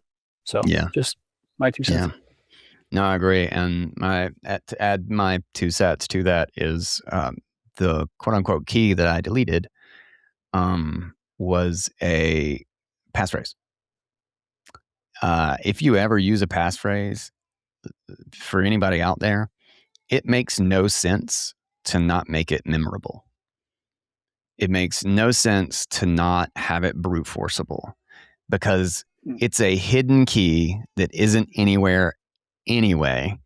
And if you want to have the degree of like entropy of a whole nother key, then just make another key and do multi-sig. You're using a passphrase for privacy purposes, so that if somebody gets your key, they're not just going to immediately regenerate your wallet, which means that you should make it like your home address when you were a 5-year-old. Like it should just be basic and something that you can create, because it's just, people wouldn't even know if they got your seed. They might not even know to just generate a whole bunch of different wallets from a random thing. Like that's just kind of like a last defense mechanism. And you don't want that ever to be the thing that causes a problem, because you're creating that out of band, right? You're creating that in a different setup and in a different way. And you're probably not going to treat it the same. You're not going to think about it the same. And then you might run into a situation where like, oh God, I just reinstalled my OS on the computer that had that text file that had the thing, and like, you're your number one enemy. Yeah. From an academic perspective, there are 3 foundations of security: things you have, things you know, or things you are. And like, I'm not a big fan of things you are. That's like your fingerprints or your DNA or the pattern in your retina or whatever. But the second that you write down a passphrase or store it in a passphrase manager or anything like that, it switches from something that you know to something that you have. And that's a completely different security model, where multi-sig, in my humble opinion, wins every time. So I actually, you may be the first person that I've heard say that out loud. Like, if you're going to have a password, it should be something that you can reasonably remember and that you will remember. And that's, I would have never said it should be brute forceable, but I can appreciate the thinking behind that for sure. Well, you think about it, the reason you don't want a brute forceable password is because, in a general sense, is because you're talking about an online account, or you're something that if somebody else got access to it, you don't want them to be able to get in invisibly while you're still thinking that you're the only one who has access. This has nothing to do with the seed situation. It's never online anyway, right? Nobody's going to go grab your seed phrase out of your Twitter account or something. It's not even there. Like, so it doesn't need to not be brute forceable, because as soon as your seed gets out, you should consider it compromised. Your password is just that one little extra thing to make sure that they don't immediately get your coins. You should think about it like a time lock, right? Is that as long as I know that any adversary is going to take at least a week, even if they do try to brute force this, I'm good, because I'm going to have the information. I'm going to take it out of the wallet before that week is up. But if I lose it and nobody even attacked me or got my seed or anything, I want to be able to know that in a week with a nice GPU, I can get my stuff back.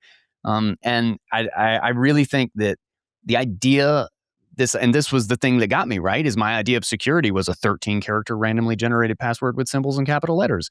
And that is what effed me, right? Yeah. Is that didn't help me. That calls me, that's the reason they're still there. And so I think we have to remember what domain we're in when we're thinking about the security trade-offs, because the idea of using that type of a secure password in that environment makes no sense, because you're not securing something that anybody will ever get access to. You're just trying to get like one little layer of privacy if your seed gets compromised. Yeah. Like, once upon a time when I was storing Bitcoin with Bitcoin Core, and you had to, you would use a passphrase to encrypt your, initially it was just a keychain of unrelated keys before, hierarchical deterministic wallets were a thing. But I used a line from a famous poem that I majored in English in college, so I had some literary blah, blah, blah. But it was a line from a poem that I had always in my mind misspelled one of the words with a unique spelling. Yeah. So it was something that somebody wouldn't typically get if they're running through, like they just ingest a bunch of information and they're trying to brute force that way. But there are all these little tricks where it's like something that does something that is memorable, but there's your own unique twist on it. There are still risks. There are still absolutely risks, but yeah. Yeah. I would generally say unless you think you can safely do that, just don't use the extra passphrase. It's not necessary, and I think multi-sig is the better trade-off with and the FUD around like, oh, now you have to have a configuration file. It's like, well, that's really easy to deal with. How do you make sure that you don't lose a digital file? So one more thing about like multi-sig and how like it clicked with me. So in my background, occasionally I would help execute search warrants, and I've never executed any search warrants that were Bitcoin related. It was always, looking for child liar. You stole Bitcoin. Almost. You did it. You did it so many times. Almost always for other stuff. But like I always, as I became more familiar with Bitcoin, sometimes I would think about Bitcoin as, we're going through people's houses, and you have a warrant from a judge that allows you to look literally anywhere in that house where the thing that you're seeking could be contained. It could be on a memory card that's like the size of your thumbnail, or so you can look pretty much anywhere.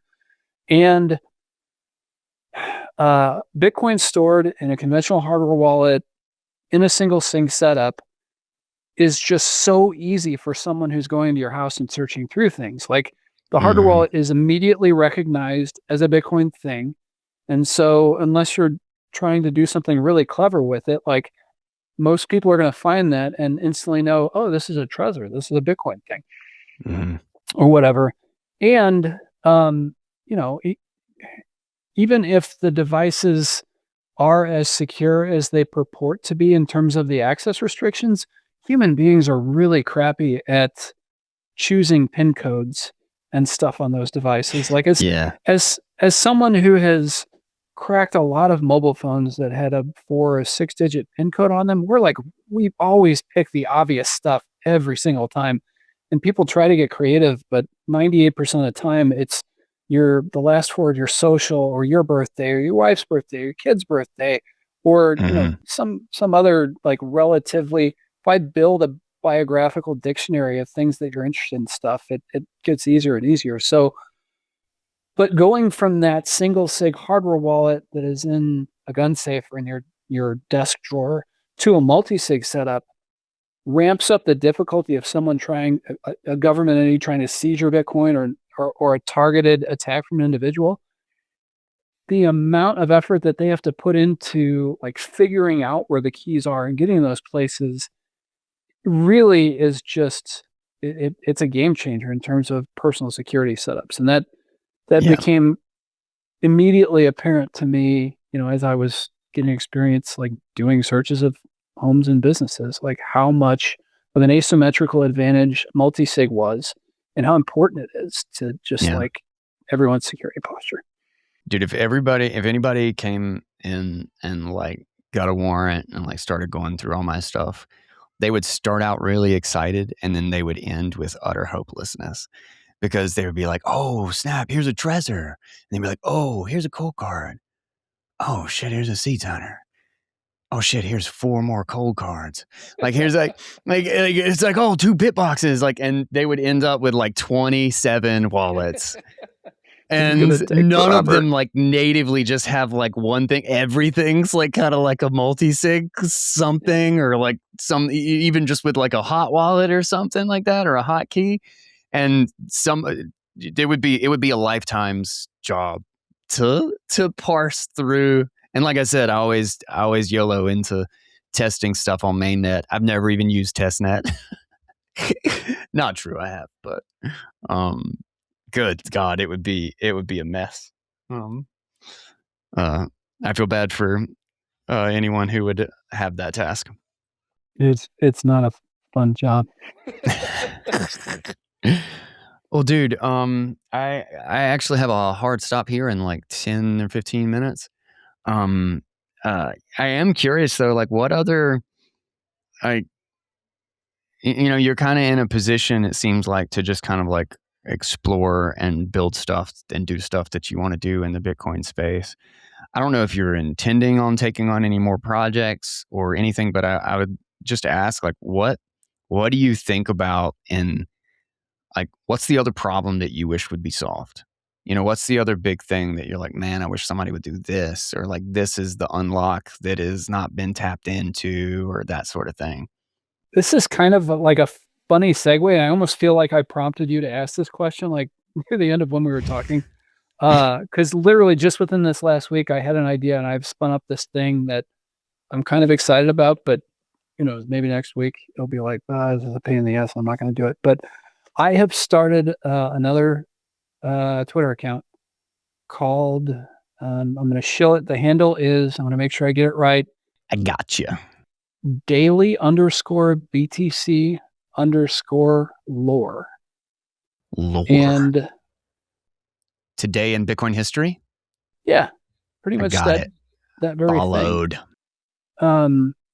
And the idea was like, I want to keep alive a lot of the cypherpunk. This sounds so like, I don't know, trite, but like I want to keep a lot of the ethos that underlies Nah, Bitcoin dude, that shit gets alive. lost And so fast.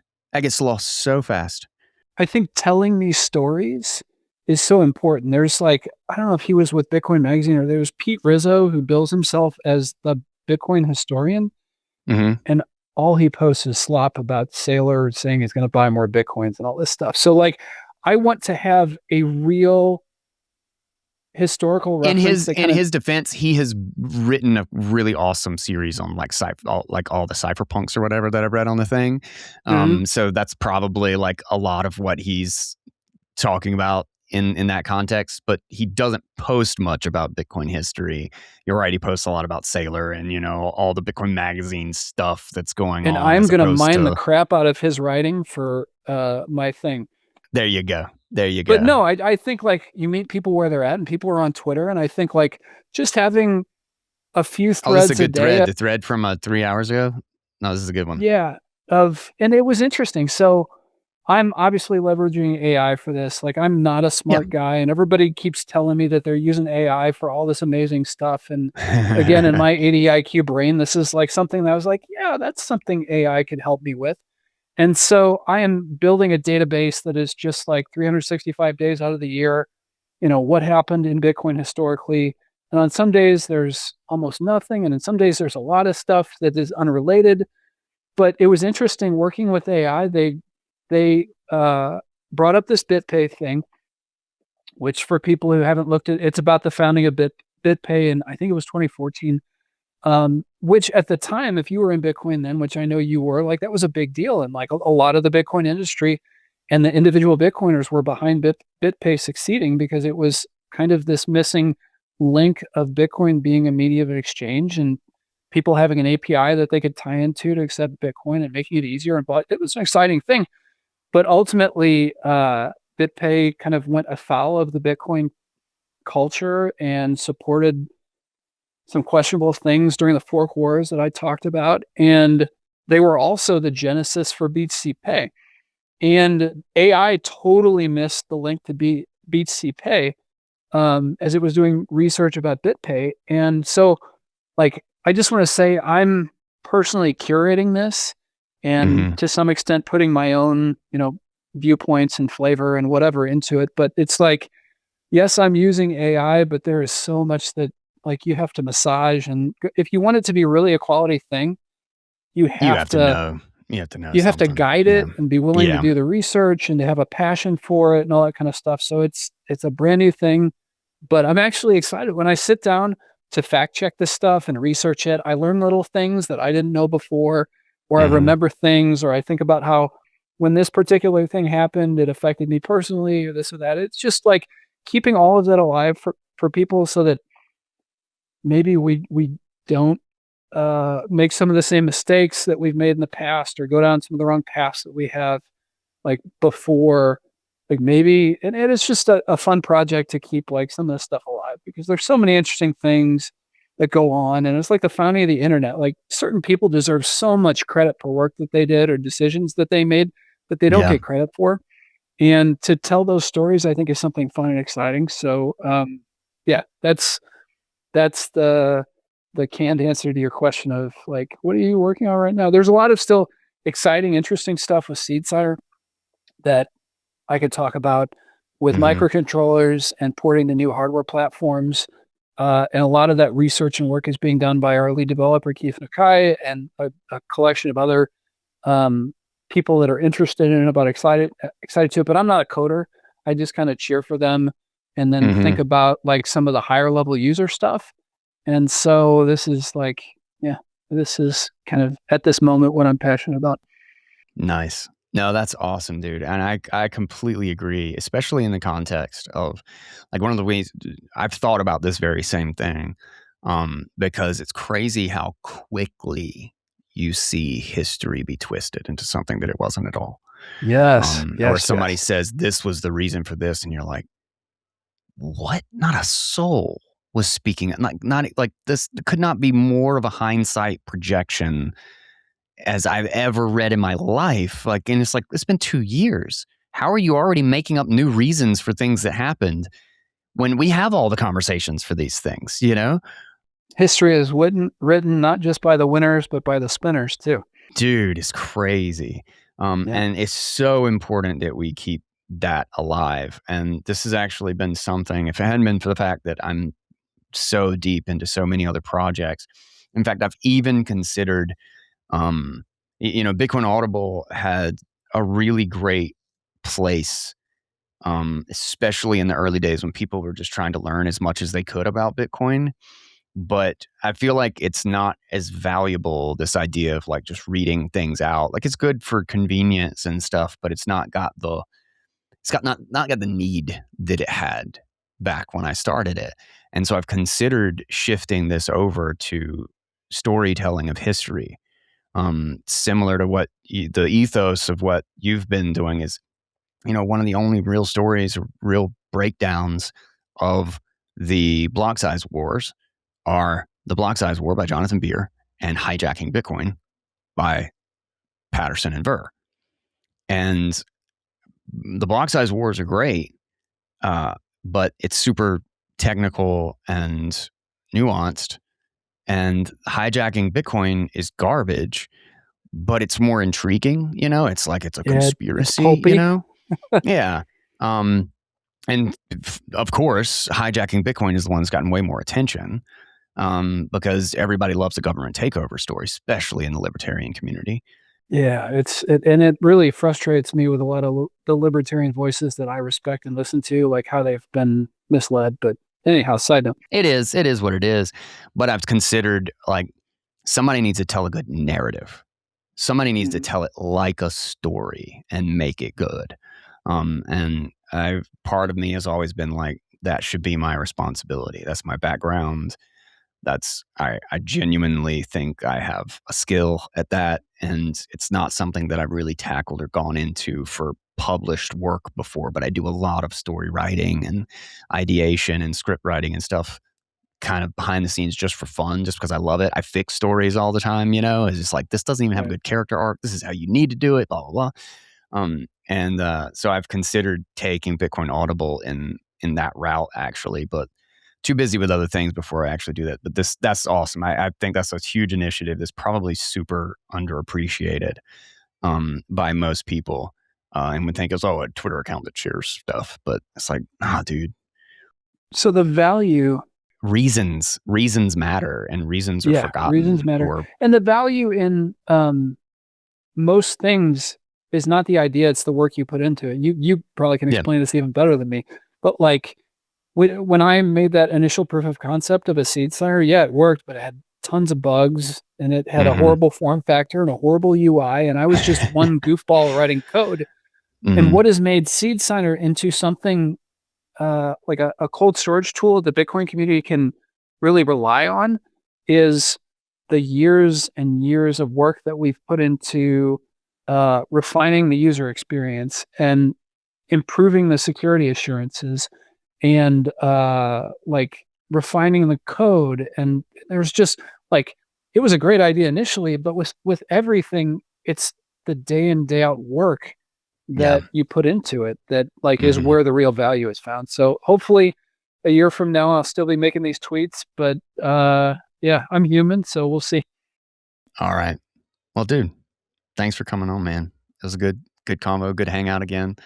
And will I see you at maybe Colorado Summit or anything you're going to this? You're going to TabConf this year? I will be at TamConf. All right. I think I'll be there. That's like our dev summit. It ends up being for SeedSigner Nice. too. So yeah. Nice. I haven't been literally since I got the SeedSigner from you. It was the last time that I've been to Oh, TabConf. And I keep telling him, like Tidwell every year, I was like, I'll probably go this year. I'll probably go this year.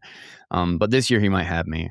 We hung out for like a long time at BitBlock Boom. And so I may have gotten slightly pressured to finally come back to TabConf. So maybe I'll see you there. yeah.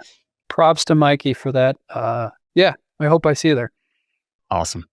Well, dude, shout out any point people in the direction. I've got that Twitter profile, your other stuff, anything you want to point people to?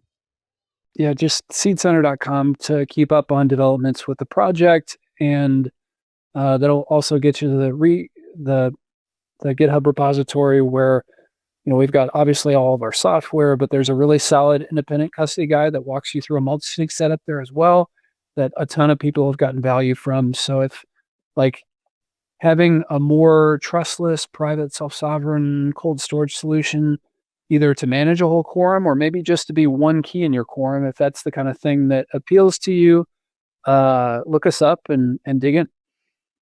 Awesome. All right, dude. Well, thank you so much for coming on. I'll catch you in the next one. All right, I will have all of those links available right down in the show notes. If you do not have your SeedSigner, all the details and links to get the pieces and build your own are right available at seedsigner.com. Check it out. It's a rite of passage to build your own hardware wallet as a Bitcoiner. And for those who haven't really played around with multi-sig, he's a great resource, and everything that the team and the website itself is a great resource to kind of start digging into that and to make the leap and play around with it. It's fun to nerd out on that sort of stuff, and it's such a cool addition to your security that you can really get the best of all worlds, I feel like. So don't discount it. And if you haven't played around with it, take the dive. Take the dive. I really think it's worth it. And if you're looking for just a good hardware wallet, Bitbox now has the Bitbox Nova on top of their original. And it's really, really awesome. And I cannot rave more about how great Bitbox has been. And I love their devices in so many ways. It's one of the few that I have multiple versions of. And I also just have a lot of respect for that team and the stuff that they've built over time. So definitely check them out. Don't forget the discount code and take the dive and follow the new account. Learn a little bit of Bitcoin history. Keep it in your feed so you can remember that. The link to that Twitter profile as well as SeedSigners and everything are all right there in the show notes, along with a bunch of other great options that have affiliate links to services and products and things that I love and use. It's a great way to help out the show, in addition to just a great set of resources for things that are just super reliable and trustworthy things in the space. Those are the only things that I put up there, trust me. And trust me, bro. And with that, I will catch you guys on the next episode of Bitcoin Audible. Don't forget to subscribe and share this out with everybody you know. And until then, I am Guy Swan, and that is our 2 cents.